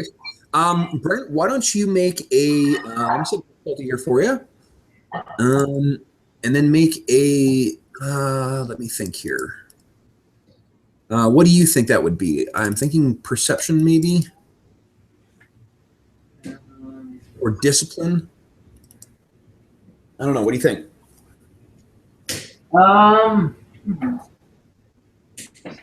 I would say if I'm doing it within the bar, maybe discipline, because I'm assuming there'd be enough crap going on in the bar. Like it's not the most Yeah. of a place. I would agree. I think it's sort of it's an effort of or it's an exercise in focusing your will and trying to reach out. So yeah, go ahead and make I've set the difficulty for it. Go ahead and make a discipline check and make a roll your force dice at the same time to make sure you can trigger your sensibility. All right. What was that, Brent? Spend a dark side point? Okay, hold on. You might not have to. The way this works is I've only got a short range on this. So one to activate, one light side point to activate it, and each at short range, and then each additional light side point would knock it up a range. Okay, well, give it a go. Let's see how you do. Where is this? Oh.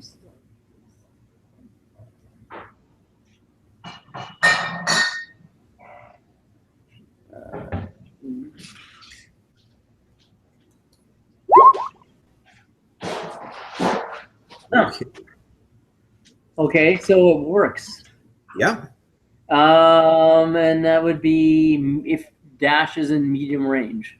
Okay. So effectively, what you think is you can detect him, and I don't. He is outside of this building, sort of to your, I guess, like not far away from where the washrooms are. Okay. So you walk out and you throw the door open, and basically it's the proverbial kind of like you walk out and you're looking around, and then we the viewers see like a foot, you get pushed into a trunk, and boom, this hover car gets closed, and then 3 Rhodians hop into this this vehicle and go speeding away, and you can't sense him anymore. Is there time for me to react or do anything? No, it's sort of it's like I said, it's that like the proverbial scene from a movie where like someone knows something's going on, they run out, but they're just a second too late. Okay. Do I get a good sort of like? Brent, hold on. Well, let me make a perception check. Let me see if you put 2 and 2 together. That and let me see. I'm just gonna yep, and I'll spin the dark side point. Okay. Go ahead and make a perception roll. All right. How are we doing for light? There's 3 and 3. Yep. Okay, I will use the light side because cash is somewhat important to me, I guess. Okay, I guess. Nice. If there's ever a reimbursement, Brent, you should write greeting cards. I know. Nice. Okay. So you sort of look, and here's what I'll give you for the advantage is you effectively see like the Star Wars equivalent of a license plate. Nice. I was just gonna suggest that or whatever that would be. Okay, so this thing zips off, and you see it, and you sort of like run down it, and you again, like it's every sort of like film noir movie. You're standing in the rain and yelling out "Pash!" as the car goes racing off, too fast for you to catch. We now cut back to Vendry, walks up to Oddball and reactivates him. Odd, you're not sure what happened. And I'm just gonna say Odd, give me the data disk. Okay. Odd opens his little secret compartment and pulls out the data disk and gives it to Vendry. Okay. I'm gonna walk over to I can't remember his name. Cambor Boone. All right. I'm just calling him Boone. I'm just gonna say Boone. There is information on this data disk about a weapon shipment containing 200 blasters and 300 plasma grenades, and it's going to be shipped to the Rebel Alliance. I will give you this disk, but I want assurances. Mr. Wong, those who wish to become my friends usually understand the cost of becoming my friend. The cost? Yes. I am a busy and important individual. If you wish to be my friend, he reaches out with his hands, he takes it, touches it, but doesn't take it from you. the data disk and says, "This may be enough to make us acquaintances." It sort of waits to see if you let it go.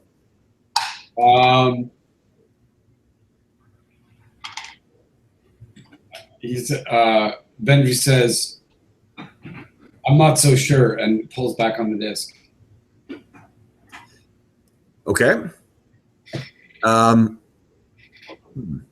However, Mr. Duram, you do not wish to be. you operate a successful casino, and right now, what I need to solidify our acquaintance relationship is 20,000 credits. You did roll 2 triumphs, but there's no fucking way this guy's gonna give you anything. Like, you're trying to buy your way into being in this guy's good graces. There's no way he's giving you cash for a handful of, plasma grenades and blasters. Okay. Well, I figured he would want that to make sure that the rebellion doesn't get their hands on it. From his perspective, I don't know if he cares one way or the other. What he's got out of this is he's either what's more valuable. He's got the name of a rebel spy at this point too. So he's got he's got all he wants and needs, and he's probably got pretty extensive connections as well too. Like, this guy swims in leagues that you're. Yeah, maybe Odd steps forward and just like machine whispers something in Vendry's ear, and then. Here's what if we're in the, think of like The Departed, right? Like, if we're in a law guy infiltrates criminal organization thing, we're in that first act of the film right now where you're trying to ingratiate yourself to this guy who doesn't give a fuck about you. Okay. Like, once you ingratiate yourself, you may be able to call in favors and shit like that when he sees your value and whatnot. But right now, you're trying to impress him. Okay. Does that make sense? Yeah. Okay. So then Odd gives him a look, and he looks back and then just hands over the disc. Good. And he deposits it in one of the many, many pockets inside his fancy clothes. Says, "Well, Mr. Duram, I trust that I have a way to contact you on this." Yes, it included my secure channel that only I use. Then we may be in touch. You can speak to me on that channel or my associate, but that's the frequency. I will speak to you, Mr. Duram. Be seeing you. And at that, there's sort of the lights go down, the lights come back on, those blaring ones that you kind of are blinded by, and you then hear the popping of the speakers kind of coming back on, and he says, "Good luck at the tables, Mr. Duram."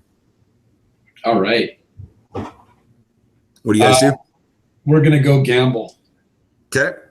So you guys go and sit back at the table, and then turns around again. And once again, like, the people who walked off then all come and sit back down, like, complete with like drinks and chips and whatever else, as if nothing had happened. Yeah. Okay. And you guys start gambling. So Dash, what are you doing? I'm hitting the comms and telling everyone we have a problem. Okay, so maybe it's around that point where suddenly you realize that Vendry and Oddball, someone's been trying to contact you on the comms, but you haven't had them on, or they haven't been able to transmit. I'm gonna go. You know what, guys? Let's take just a quick 5-minute break. I just want to grab some more water and go to the washroom, and then we'll continue on. Yeah. Okay. Don't worry, I got Liam Neeson. This is some good stuff. We could use this in future adventures, man. Oh yeah. Now we just need Liam Neeson to come rescue Dave. Or Ash.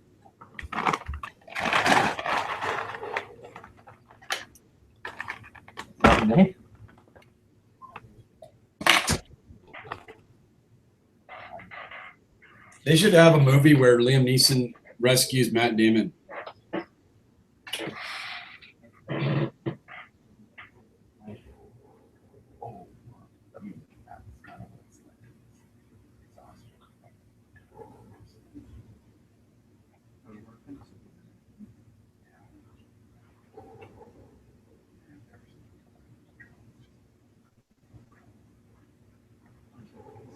I'm seeing Alien tomorrow at 5.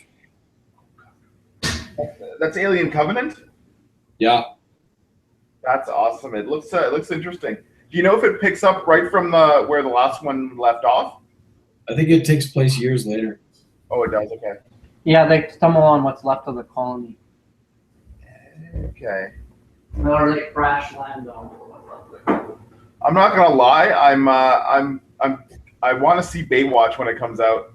Yeah, it looks pretty funny. It looks hilarious. Yeah, it is hilarious. The movie coming out this summer. Actually, the new Thor actually looks good. The first two are kind of meh, but this one looks like it's based on Planet Hulk, and I like that story. Okay. Yeah, the Baywatch movie is like thesis statement of my theory that any idea can be a good idea. Yeah. Yeah, I can see that. Yeah. It's just execution, I guess. Okay. So, are we all back? Oh, we're still missing Jeff. Brent is currently pooping as well, so. Oh, well, good luck for him. We roll the Wait, try. is he? His camera's not off. I'm here. I can hear you guys. Oh, sorry, Jeff. Just right behind the TV. Keep going.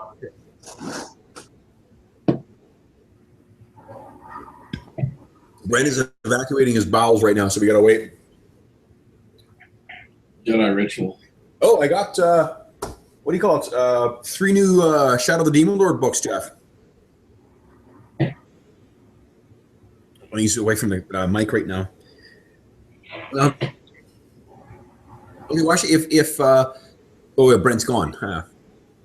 If I can still see Brent's camera image, he's frozen in place, like trying to reach for something. Yeah, further to what you said a moment ago too. That's actually kind of what I figured we would do with tonight is sort of set some things in motion for season 3. Cool. So I wanted to. Yeah, I like that James Bond stuff. Oh yeah. Well, I think that's partly influenced by Jeff and I have been running this game called Blades in the Dark. That is one of the best games I've ever read. Yeah. Like it's got so many fucking good ideas in it for how to run that type of joint criminal undertaking kind of campaign. Yeah. That I'm stealing tons of ideas from that for our campaign for season 3. Cool. Yeah. Okay, so we're just the only person, Dave. If you could let us know when Brent is back. Yay! Oh, you're back? Me? No, my camera's frozen. Yeah, your camera's frozen. But we did get full details of your pooping, so That's good. there's something there. Yeah, hot mic in the bathroom there, dude. Yeah. So things were successful then, Brent? Yeah. Yeah. Are we talking about Dash's communique or my ventures to the bathroom? Your adventures to the bathroom, of course. Good. Good to hear. Yeah. Good. Very successful. Okay, so Dash, what are you doing now then? You're saying you're trying to contact Vendry and Oddball. So Vendry and Oddball, once you guys are outside of that room again, your comms are flashing. Okay, I'm gonna answer the call. Vendry here. Hey, it's Pash. He's been taken. I'm guessing it's probably by bounty hunters or someone he's pissed off. But he's got tossed into a trunk. Is Odd with you? Yes. Oddball. I need you to the local authorities' computer base. I've got a license or a registration for the vehicle that Pash was taken in. Okay, we'll attempt to find a central computer. That's my only lead. That's our only lead right now as to what happened to him. Okay. Yeah, maybe we can find out who the vehicle is registered to. Okay. So, do you guys want to try and meet up, or are you guys just going to? Like, so, I don't know where I can meet you wherever you guys need me to be. You know that shop down by the milk barn? Yeah, I will. I'll meet you there shortly. Yeah. okay. So we I'm gonna make a swing by the Origin Shadow and pick up some gear. do you think you have time for that? Well, I don't know. My time. I don't have it until they find out where Pash is. I don't think I can contribute anything else right now. Okay. Okay. No, that's fair. That's fair. Yeah. And actually, you've got Passion. Basically, I want to go back and get the lightsaber so I can put the crystal in it. You could actually also get Kit if you want. Yeah, that's a good idea. Then we'll have transport too. Yeah. Okay. So so we cut to now back to Pash, and you're sort of rolling around in sort of a gentle motion, and which sort of makes up for the intense amount of pain that you find yourself in right now. And you sort of blink, and you can hear people talking in Rhodian, and you can kind of hear what they're saying, and they seem to be talking about some kind of local sports team. Do I know the sports team? You probably do, yeah. But where you are is turns out that this plate, so where you've been thrown, is not like an actual trunk. It's just really like a sort of meshed off area that is still part of the otherwise the body of this vehicle. So you still can see and interact with the other inhabitants. And what you can see is there's 4 seats in here. There's one in the front, or 2 in the front, and then 2 in the back. The 2 in the front are occupied by 2 of the Rhodian bounty hunters, and 1 is in the back is occupied by 1. What are you doing? Have I been stripped of all my weapons? Nope, but you have been bound with your hands behind your back and your legs bound as well, with some kind of like plasteel kind of restraints. Am I fully mobile again, other than being bound? Like, I'm not. I have full access to my limbs, and I'm ambulatory. I'm assuming. Well, you're sort of stuck. It is sort of like a trunk, and you got your arms are behind you, and your knees are bent up, and your ankles are bound together as well. So within those parameters, yes, you have full movement. Yeah. I'm going to ask them to if they can just let me sit up. Okay. So, and is that what you say? Yeah. Okay. So, as as soon as you start speaking, they all sort of stop talking about that team, and they look around, and the Dudaro, the eldest brother, says, "Oh, so you are awake, Pash. Tough as bantha hide you are." Yeah, well, it's all the shit kickings I've taken. Yeah. Deserved ones, I think. And his 2 brothers start laughing as well.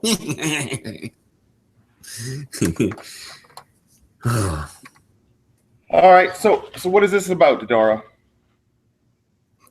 Pash, you must know, don't you?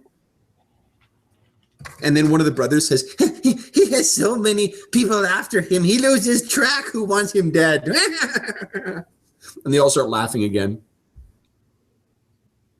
All right. Well, which one of the 2 that I know about do you represent? We can make a game. And then one of the other ones says, yes, a game. We'll make a game of it, Pash. Ugh. God, this is why I hate you so much. Hate you too, Pash. We'll be pleased to see this happen to you. He has sharp, sharp claws and has many questions for you. Nope, that actually doesn't sound like either of the two that I know about. Did you say that out loud? Yep. So they start breaking out laughing. All right, but in all seriousness, look, we can make a deal here. Who is it, and what have they paid you? Guess we will give you. And then they say, yes, guess, yes. All right. Well, What did you do with the crate fang? He wants to know. Oh shit, that guy? no. Wow. Is that boss? No, they all start laughing. Yes, yes, Captain Trex. Trex will eat you. He will eat you. Well, look. If that's what this is all about, look. What is he paying you? Because I can do much, much better. We don't think you can. Why don't you try me? He gives you a number that is pretty. Like you would have to sell the Argent Shadow to pay for it. All right. Well, I guess you're right. They all start laughing. Hey, by the way, that team you guys are talking about, they're gonna lose. Oh. So, you remember Captain Trex, yeah. In the event that anyone else does not remember, for those listening at home, Captain Trex is this big, scary Trandoshan slaver who our heroes stole the crate fang from in their first adventure.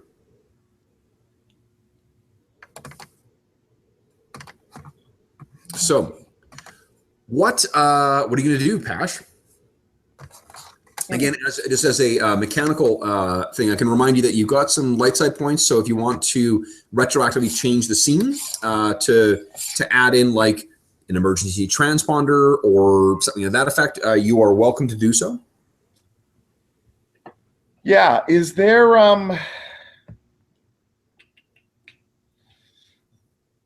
anything? Well, actually, can I break out of the crate? How secure is it? You mean like the trunk? Yeah. You're in the trunk. If you just want to try and kick it open, I can set a difficulty for you. It'll be an athletics check. Try doing something we can find you. Yeah, I'll try that next. Yeah. Okay. How many light side points do we have left? You have 2 left. What was that, Dave? Give you one more? You got it. I'm spinning dark side point. Boom. Give him your shock boots, right? Yeah. Oh yeah. Yeah, if you got your shock boots, Dave, I don't think they've taken them off yet. So they may give you a boost. I'll give you a blue for that. All right. So I've taken care of that on my end. Whenever I've given you a black, so there's the difficulty of this, and then I've given you a black as well, just because of the awkward position. Okay. There's an upgrade to the difficulty because of the dark side point as well. Huh. I just remembered that I have Dash has jump boots. I might have been able to track down the car after all, had I remembered. I think they're not as fast as the as Kit. Yeah. So okay, so whenever you are ready, Pash, go ahead and make an athletics check. Oh, That good, eh? well, you failed, but you did get 3 advantage. 2 advantage. Oh, sorry, yeah, 2 advantage. 3, sir, 3. Let me think about that because I think there has been there is a benefit there. Really? So you You're unable. This thing is solid as solid as a tree. It doesn't even budge. And they say, hey, calm down. You're not going to break it. Don't panic. Cowardice is unseemly for you, Pash. Plus, it spoils the meat. And they'll start laughing. Look, I'm just trying to stretch out. No, he might stretch you. So, anything else you want to try? You know what? I'll see if the comms is still working. Ooh, so let me set a difficulty here. What I'd like you to do is make an acrobatics check for me, please. Acrobatics. That's just like it's a agility plus a skill. So you may not have any levels in it, but that'll just be an agility check then.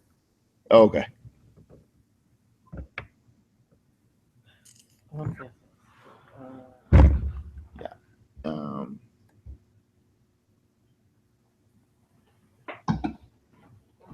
Just 4 ranks. Okay.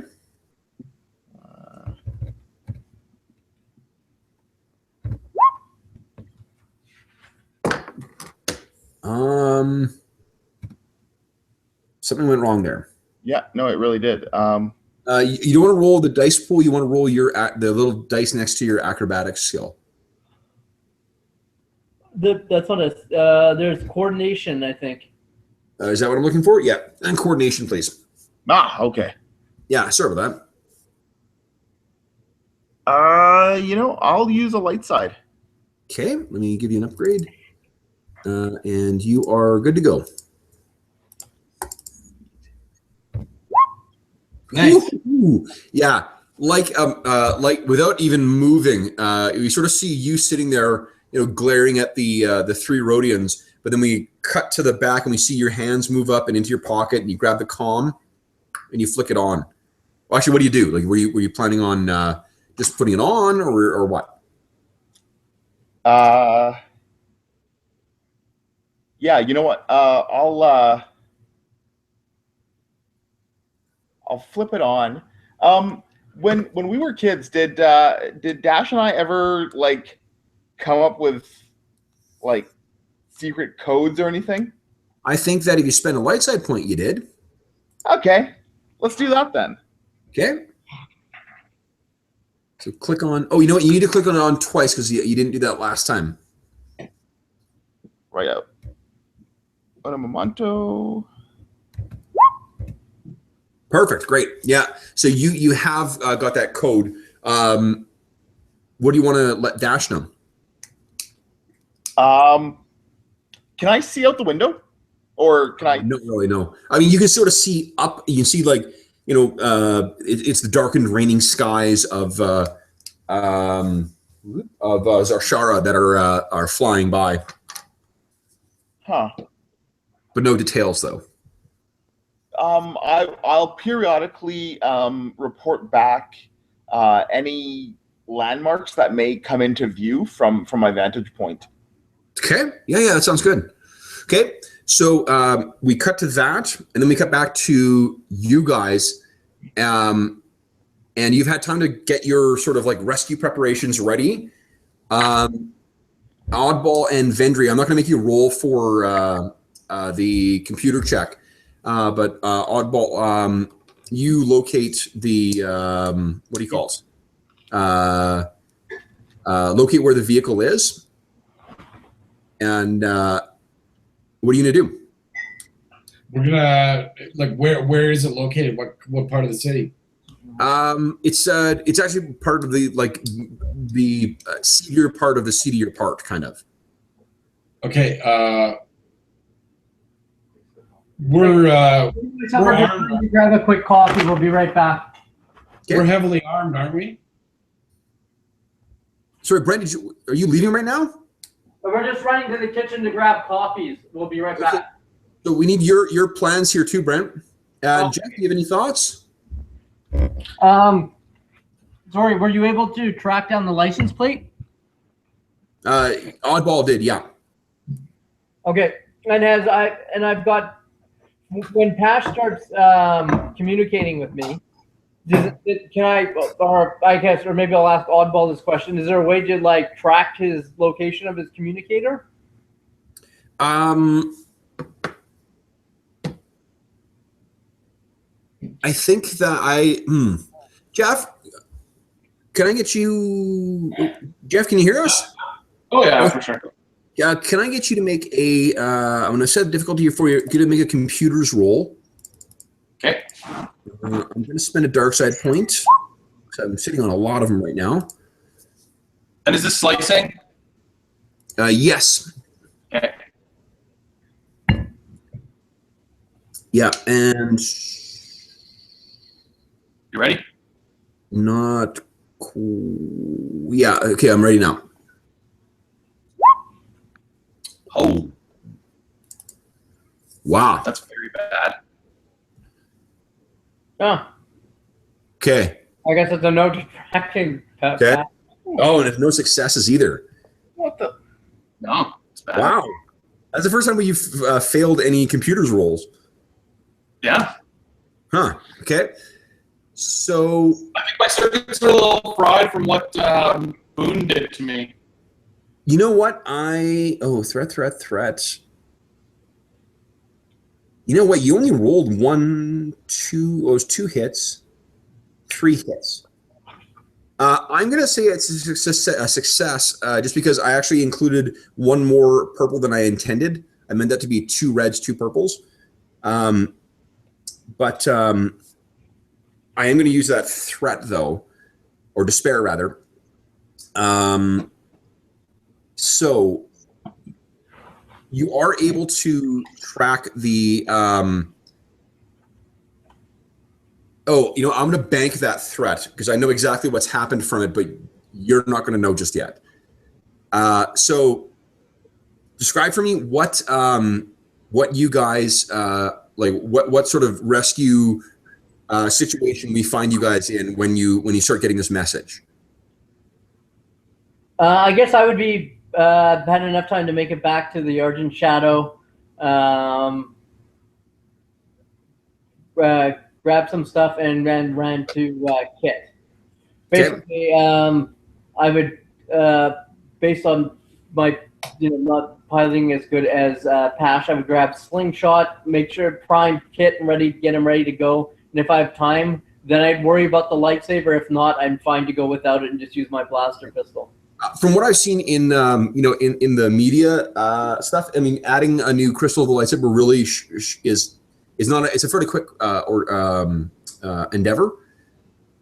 So, or a quick operation. So, I mean, it's really just in episodes of Clone Wars, kids just sort of like think about the pieces from it and then use the Force to levitate it, and it all kind of comes together. Yeah, it looks really super cool. I love those episodes. Yeah, so I mean, which suggests to me that it's a pretty easy changeover for you, even though you got an extra, an extra crystal. Okay, well then let's say that Dash just pulls up on Kit to where me and Vendry were, and we're sort of standing outside in the rain around the speeder bike, and I'm just telling them who owned the vehicle that Dash saw Ash taken away in. Yeah. But I don't know. Okay. So between the two of those, I'm going to assume you guys have enough information to put in motion a kind of a rescue op here. So what's the plan for that? It looks like this. I'll give the information too that this is linked to the vehicle itself is linked to a kind of a like. It's not a garage, but I mean, it's sort of like a store that would ship things. So there's a garage attached to another building where this hover vehicle could be parked. I'm thinking like a smash and grab, hit him fast, grab Ash, get out of there. Okay. So we cut back, I guess. Then that is Vendry and Dash. You're okay with that? Yeah, that should work. I can once we get there. It's just a matter of finding him. We can try and. Well, I figure they're not expecting us, so let's just hit them fast and grab Pash. Yeah. Well, assuming he's there, I'd say we get there fast and we do that. But when we get there, we go and stealth so we figure out where he is. Okay. Like instead of going in guns blazing. What do you guys think? Well, I think that's what you just said, Bryn, is the opposite of what Oddball has suggested. Oddball is like juggling the 2 grenades that he's got and like looking at Dash like, you want me to sneak where? Okay. Well, we assume he's at the building, somewhere in that building. We don't know where. If we start shooting things up and blowing stuff up, Well, can't you sense them his before we presence, find them. wizard? Just use your wizard powers and tell us where he is. Cork, do you have any thoughts on this? What's that? Do you have any thoughts on this? My computer keeps cutting out. Like I missed about like a minute of that. So what's going on now? So Oddball is proposing kind of a smash and grab off to try and rescue Pash because you know sort of where the vehicle is likely going, and Dash is saying more stealthy and secretive. Because the vehicle's already it's arrived where it's going, right? You don't know that. You just know that this is where the owners are registered to be. Oh, okay. Yeah, then we don't. I say we get there ahead of them and trap them. Yeah, I'd be open for arriving there before them and ambushing them. Yeah.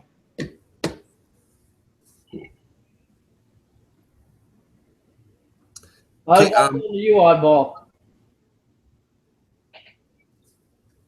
You know what, guys? We're going to do is I'm going to let you guys think about it just a little bit more, and we're going to cut to Pash. So you arrive wherever you're going. The vehicle pulls into the garage. The 3 Weed brothers hop out, and they drag you out of the trunk. What is it you are? What do you call it? What do you want to do, if anything? You've still been messaging Dash, and I don't know if he's been messaging you back.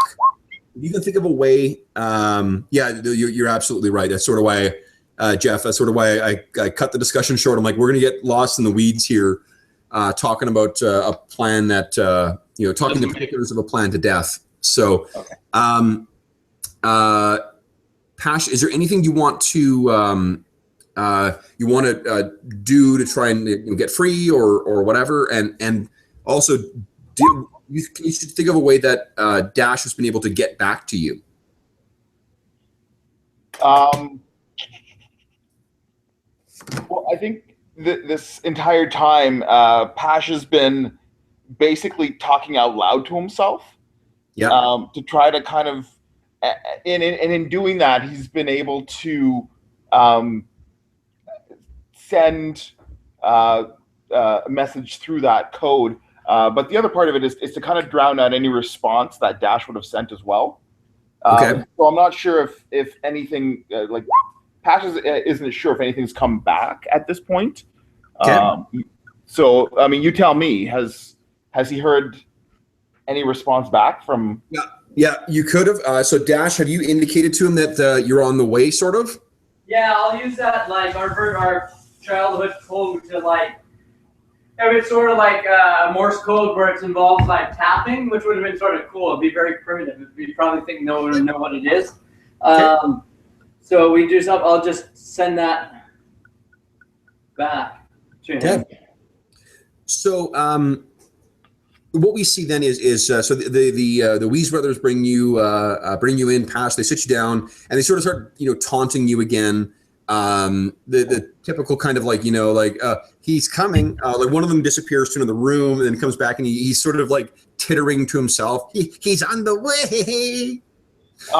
And Kev, yeah, would they have confiscated my slug thrower? Because the if I recall, I had asked that the flechette be on like a retracting. It is, but just from where your arms are, like your arms are bound behind your back, and your ankles are bound together too. Yeah. You can shoot your foot. So like, if you can think of a way that you can bring that thing to bear, by all means. But they've done a pretty effective job. It's almost as if bounty hunting is sort of their gig. Funny how that is. But they would never expect Pash to shoot himself in his foot just to get them to untie him and provide medical aid. Yeah. Okay, so I'm just having better and better every time you say it. he sits you. They've got you now bound also to a chair, and they're just proceeding to really taunt the hell out of you. And it's that point that you hear sort of a kind of sound at the door, and the three of them all start chittering away in Rhodian. He's here, he's going to eat you piece by piece. One of them walks over to the door, and without really asking who it is, hits a button, and the door opens. And what does he see there, guys? I think he sees one of Oddball's grenades. The Oddball seemed to be juggling them pretty happily before. Yeah, absolutely. I got a couple of stun grenades ready to go. Okay, so the door opens, and you hear there's no one there, and you hear a tink, tink, tink. He looks down, and then in Rhodian says something that is just like, expletive deleted. He's blown back. And hits the ground. Then what happens, guys? Special ops, man. It's all smoky. It's all smoky in there. I run in. I'm all dressed in black. Yep. And disappear into the smoke. Okay, so you disappear into the smoke. Dash. What do you do? I rush in, and if I see, do I see the room with the three bounty hunters and Pash? Yep. Well, one of the bounty hunters is flat on his ass and unconscious right now, and there are two others who are standing near Pash with blaster pistols in their hands, trying to figure out what's going on. All right. I'll ignite my saber. Can I try and do a stunt and can I try and cut the pistols as opposed to them? Yeah, you just do that. We're not gonna, there's other shit I want to get done tonight, so we're not gonna go through full combat stuff. Okay. So and these guys are like, to be honest, they got a lucky plan, and they preyed on Pash's clear Achilles heel for women. Well, Pash is the weakest member of our group, so I just took him over. He is technically still right here. Okay, so Dash. your lightsaber flashes, and you cut the barrels off of both of these things. And they kind of, and they throw it down, and both of them try to run. They don't give a shit about their fallen brother. Both of them are trying to run in opposite directions. If you want to let them go, then they'll just run. Don't let them get away. Okay. What'll happen is, because we're in like a warehouse. Yep. A loose pipe shoots out and trips one of them. You're using your the move. I'll use move to have like a piece of pipe or like some wires or cable pop up and trip one as they. Okay. So the pipe comes out. Get one in the ass. Yeah. Okay. So one of them. So that's two of them down. What about the other one? Then he's running in your direction. He's running in my direction? Yeah. He doesn't see you though. He doesn't see me? I'm going to reach out my arm and just flip him. And he hits the ground. Oh. And it sort of has all the wind left out of him. Take out my pistol and point it right in his face, right up to his eye, and say, "Don't move an inch." He stays perfectly still. It's at this point that I should mention that at one point there were 7 Wheeze brothers, but they're really fucking bad at their jobs. So there's been a bunch of them that have died along the way. I have a question for Pash. Well, since you guys have been subdued, I walk over to Pash and ask, so did it work out with the woman? Yeah, I'm pretty sure I got a number. You don't need to sense to know that he's lying. Oh, yeah. I'm just fucking with them. Okay. So how does this end, guys? Like, do you just leave these guys for authorities, or do you give them a stern warning, or do you? I'm guessing with the Jedi here, you're not going to, kill them execution style. No, but Pash will get on. We'll start doing some research as to who wants these guys. Oh yeah. They're bounty hunters themselves, so they're really sort of, they stay above. I mean, like, their former bounties may not be crazy about them, but they're not like wanted. They're actual like guild member bounty hunters. So, well, I would say we did have some like a droid and a professional camera person here, so maybe this incident was recorded, and if they mention it to anyone, we'll broadcast how bad they are at their job. yes, that's awesome. Yep. So they're like, we won't come again. We won't come again. And you can tell. And you can tell. Trex, we're coming for him now. They all sort of look at each other like they're trying to decide what's worse, is telling him that or having you guys expose them as complete fucking idiots.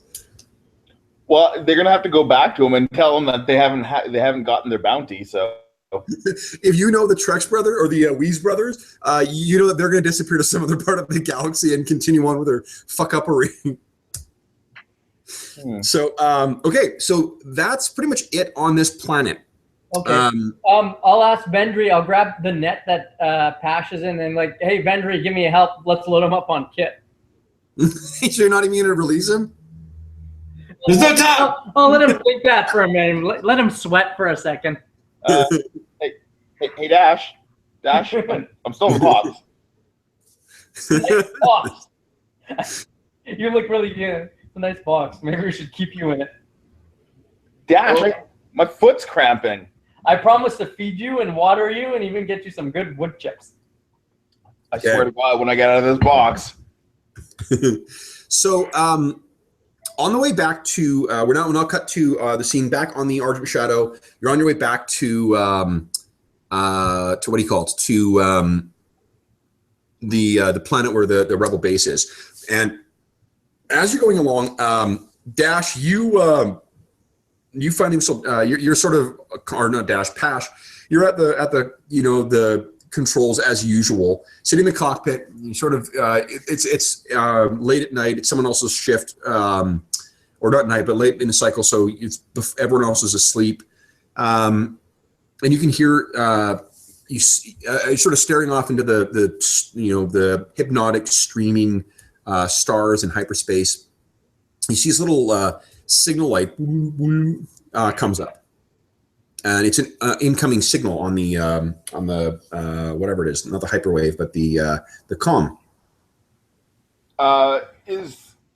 Can I tell what the originating source is, like who it's coming from? I don't.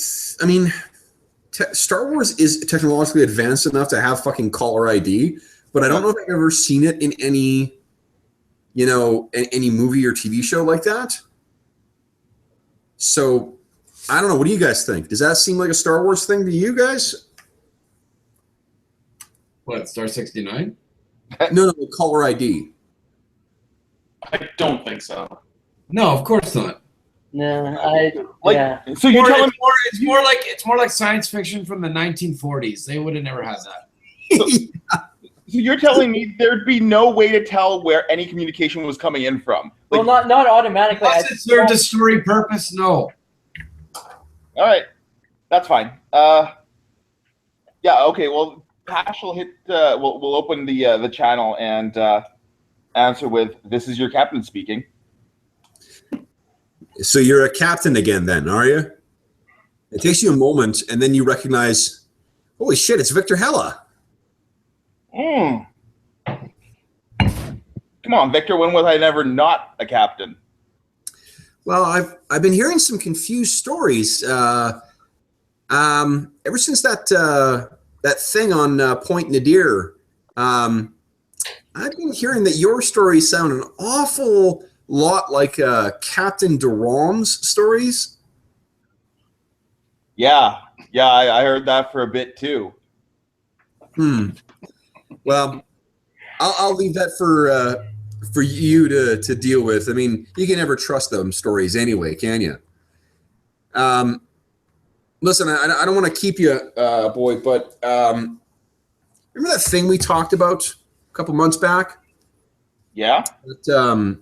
That transponder you were asking about? Uh-huh. Remember how you were saying that it's someone who used to run Isotech, who has the decryption key for accessing that thing? Yeah, well, it was somebody in Isotech. Not. Do you know who it is? Well, we know, just as sort of David, a refresher, what it was is, you know, that there was a guy named Rapok, who had started the company Isotech during the Clone Wars, and then now he's dead. So you were putting some feelers out to try and, because you think that somewhere in Isotech there is that the key that you need to access to basically decrypt the location of the San Elior, and then get the fucking treasure ship. Yeah, we didn't have a contact as yet, did we? No, you didn't, because you didn't. Rapok is dead, so you didn't know what was going on. Do you have a sister of some sort, if memory serves? He has 2 kids. That's correct. That's it. Turns out, they want to talk to you. You've been trying to surreptitiously ask around about this stuff, but now Rion and Shira have sort of heard that you've been asking around. So they've asked that you and so you have a conversation with them. Now, Victor Solda he heard about this and wanted you to hear from him first. They operate out of this place. It's a space station, massive station called the Wheel. It's in the Besh Gorgon system in the Mid Rim. You want to meet with them.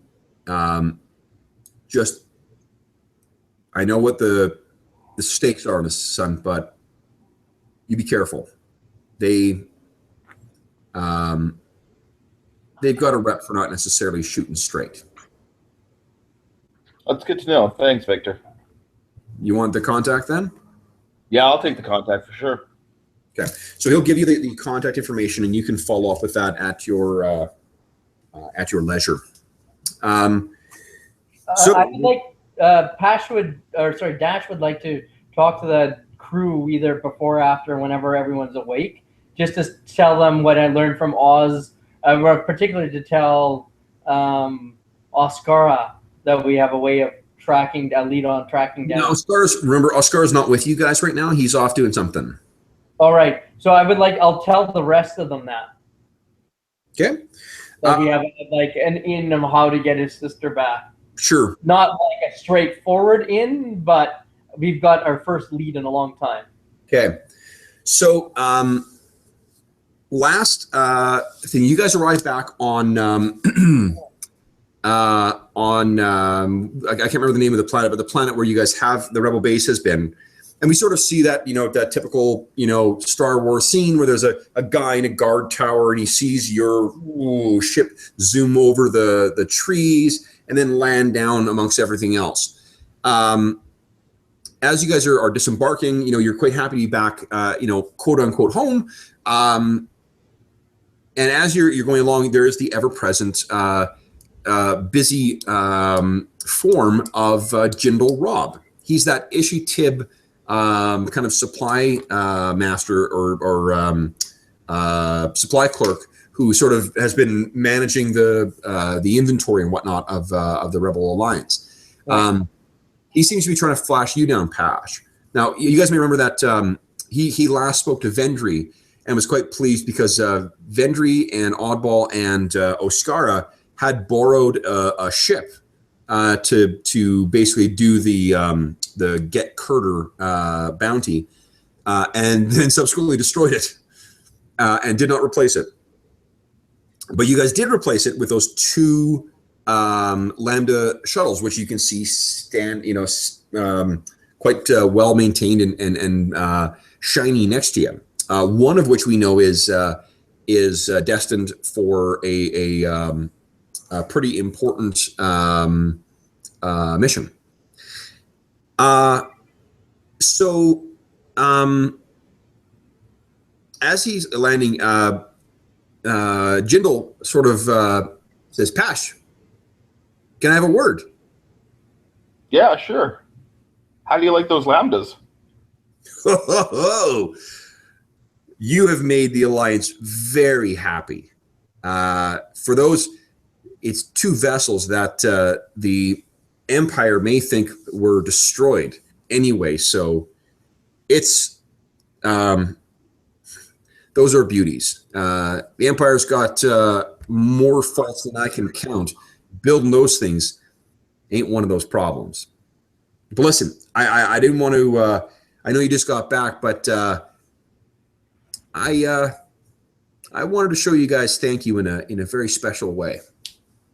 Let me show you. And he's leading you sort of back to one of his basically his office, I guess. His office is effectively like a modest size like warehouse kind of thing. It's full of like crates and supplies and shit like that.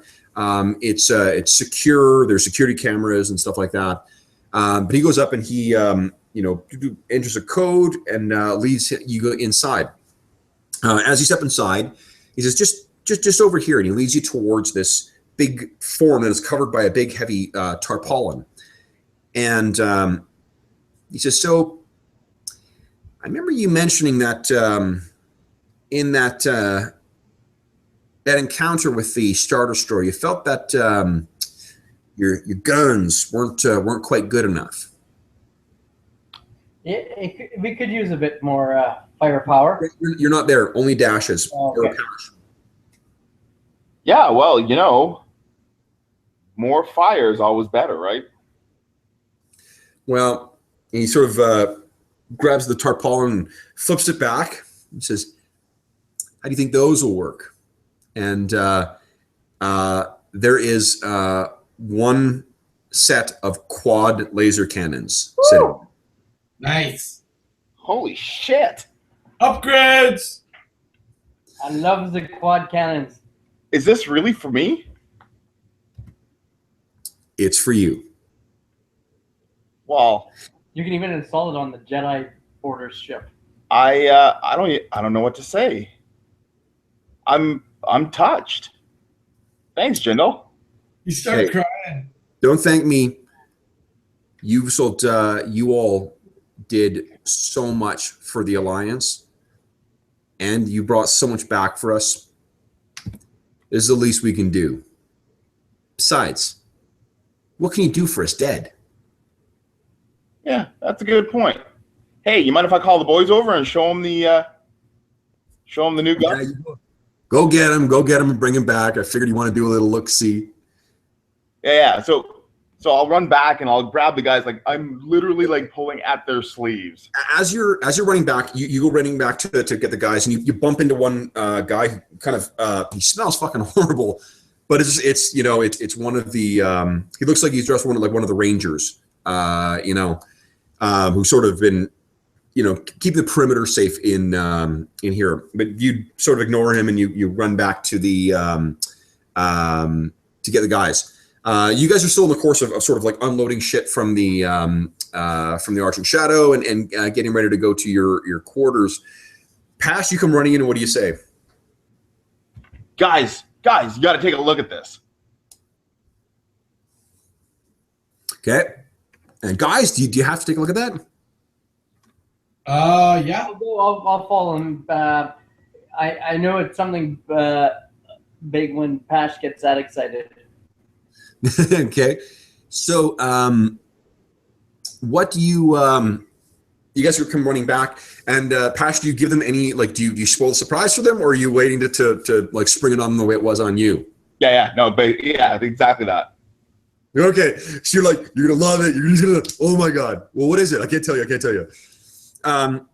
You go running back, and you see that as you guys are making your way back, you see one of those shuttles lift up, the wings go down, and then woof, it takes off into the sky. I guess like Jill was not fucking kidding around about that thing being of value to the Rebel Alliance, if they're putting it to use already, eh? So you go down, and you notice that as you get there, the Jindal's door is it's open. His door is never open. He's the supply master. That's odd. As you got who's going to step in first? Well, you know what? I don't know if the guys are marveling at the quad cannons, but I mean, Pash has already seen them, and he's probably the first one to notice that. Is this before or after we've seen the quad cannons? You haven't seen the quad cannon. You haven't actually stepped inside yet. I'm just asking who's going to step inside the little building first. Probably Pash, because we're following Pash, right? Okay, so Pash, you step in. It's weird. You can hear like a gurgling. I'll investigate where it's coming from. You step over to where near where you were. Like the quad cannon was sitting quite close to where Jindal's desk is, with all his supplies and whatever else, and the computer terminals, the sort of feed from his security cams, and you see him on the ground, and there is a pretty fucking large pool of blood spreading out from beneath him. What did you do? He Call wasn't this a surprise? Dash gets on his comm link and goes, "We need medical assistance, emergency medical assistance to the quartermaster's office now." Okay. Pash. Well, I mean, he's gonna die out anyways. But is he? Can he talk?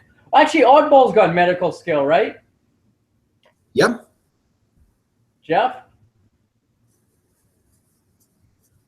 He's frozen on my screen. Oh, he's talking to someone on my screen. Yeah. Can Jindal can he speak, or is he like gurgling on his own blood? He's been the wound is actually in his neck. I think with emergency quick attention, you may be able to save his life, but it's an if. Yeah. He's sort of like gurgling and trying to talk. Like he looks like he's gouting out his lifeblood pretty fucking quickly. Okay. Well, I'll let Oddball do his thing. Dash will call for like proper medical, but I'll let Oddball do like first aid or whatever. I think he's the more qualified in this situation. It looks like Patchy's his little black eyes are locked with yours, and he's trying to say something. I'll get closer to see if I can hear what he's saying. If not, I'll look for like a writing utensil to see if have him write it down. I'm gonna secure the area and try and look for where if there's someone that's escaping or whatever. As a surveillance sort of expert, Cork, you can't help but notice that there's the computer terminal with security cams, including ones inside the building. Right. I'm gonna scan that shit. Okay, so you race over there and your hands start flying across the keyboards. He's sort of gurgling out, and he says he manages to sputter out to you, Pash. He took the shuttle. Empire! And he sort of shudders and goes still. And at that, Vendry, then you sort of curse out loud. And you guys look up, and Vendry's playing you back the scene of basically his assault. And the face it's a pretty good resolution on this, but this guy's got a pretty hefty beard and he's dirty as hell. So you almost don't recognize him. but it's Brynden Torn. Oh, that son of a bitch. I told you we should have killed him. God damn it. So Torn has stolen the Imperial shuttle and will tell the Empire where the rebel base is. Oh, not if we can He help was them. on that fucking planet. He ran off into the forest. Yeah, I forgot about that. You know what flies faster than a Lambda? The Argent Shadow does. The trouble is, all he needs to do is to get into hyperspace and get a signal off, and you don't really have time to do that. We're gonna have to evacuate. What we're trying to do is to respond to the. I mean, really, like there's an entire. Think of the evacuation of Hoth. Yeah. That's what needs to fucking happen right now. That's gonna suck, and we're gonna have to go somewhere, a different planet. The Lambda's already gone, right? The land is gone. It sort of flew off as you guys were coming back to the place. Yeah. All right. Well, Patch will start mounting or start moving the quad cannon onto the Shadow. Okay. I'm staying. I'll stay put until like a medical team comes down. Okay. So we sort of leave you guys with that, and then you. When do you let the what do you call it? The what we'll do is we'll sort of leave you guys at that, and then we transition to actually back Sahur. Once again, we recognize there's the dusty streets. You may remember that there's at the top of those massive swirling towers, or at the base of those towers, there are all those little bazaars and stuff that are set up. And what we see is that this is the same central one where Governor Walik is located, and we see a single boot step down in the foreground, in front of the massive tower that is guarded by two stormtroopers. The doorway is, not the whole tower. And what we see as we sort of cut back is there is a person standing there, robed with a big hood up on it, and both his hands go like that, and you can see that they're both mechanical. And then he starts stepping and walking in a determined way straight towards those two stormtroopers. His robe is a very light tan color, where if the light hits it, it almost looks white. And he has, we see a completely encasing, ivory colored mask with a single sort of slit of dark black that serves where the eyes are. And you can hear, which is not uncommon for this environment, a respirator going as well. And as he gets closer and is about a block away from these stormtroopers, two other figures seem to appear from the crowd, and they join him. The three of them are walking directly towards the door. As it becomes apparent that the three of them are walking towards it, the two stormtroopers look up and say, "All right, you can't be," and they get cut off in mid-sentence when both the two figures flanking the one in white, they're both robed as well, but they are in dark brown robes. They raise their hands in almost the same time. These stormtroopers are wrenched aloft as if by an invisible hand and slammed against the side, and they drop down lifeless. The figure in the center continues on without breaking a single stride, as do his companions. They walk up, they look at the screen. The man or woman, I guess, the figure in the light tan runs his hand over the control panel, again, the mechanical hand. It flies open. The three of them step inside. We cut now to where we began, which is in the office of Governor Walik. And he's glaring at the glowing 8 heads of Pash before him.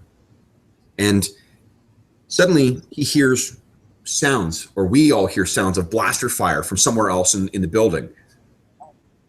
Or actually, he doesn't have really time to do that. He hops up and he says, "What's going on?" And he's about to, so he hits the comm, and he says, "What is going on?" And someone on the other end says, "Governor, we're under attack. It's some kind of," and we can hear the sound of blaster fire in the background, and we hear another distinctive sound that we as viewers recognize, the distinctive wow, wow of lightsabers. And then there are screams. And the chaos on the other end of the comm, there's noise and blaster fire and screams and whatnot, and then there is silence and the sounds of footsteps continuing. The governor begins switching channels, trying to reach anyone else in the building. There was no one here. He hits the emergency thing. Actually, that would have been going already. That would have been the initial thing that disturbed his reverie.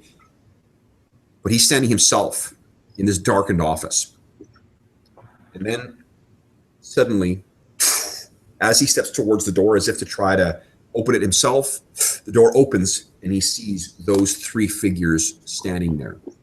Two in dark brown with large hoods on. They are humans, one man and one woman. A man with very, very dark skin, and a woman who is what we would say of Asian descent. And then there is the figure in the middle, tall, lithe, dressed all in this mixture of porcelain-colored armor and cybernetics. The governor looks at the two of them, or three of them, and says, "What do you want?"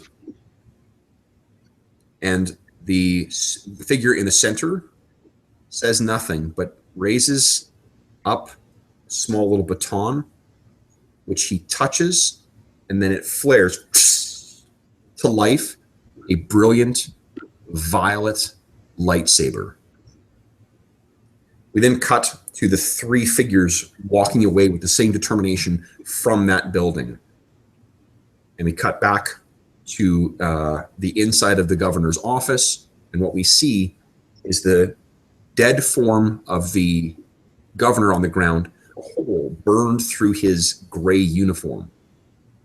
And on the desk, all of the little holograms of Pasha's head still looking at the center point, where a carved symbol of the Jedi Order has been engraved on the desk of the governor. So guys, that's how we are ending season 2. I look forward to kicking off season 3 with you guys very soon. So on that point, we're going to end the session for tonight, guys. All right. For those listening at home, thanks so much for joining us for another episode of the Live from the Sword Coast podcast. Be sure to join us in a couple weeks' time when we will be doing a very special done-in-one extra long session for my birthday. So that'll be coming in very early June. If you have any questions or comments about the campaign, please don't hesitate to leave them below. Otherwise, we hope you enjoyed and hope to see you again soon.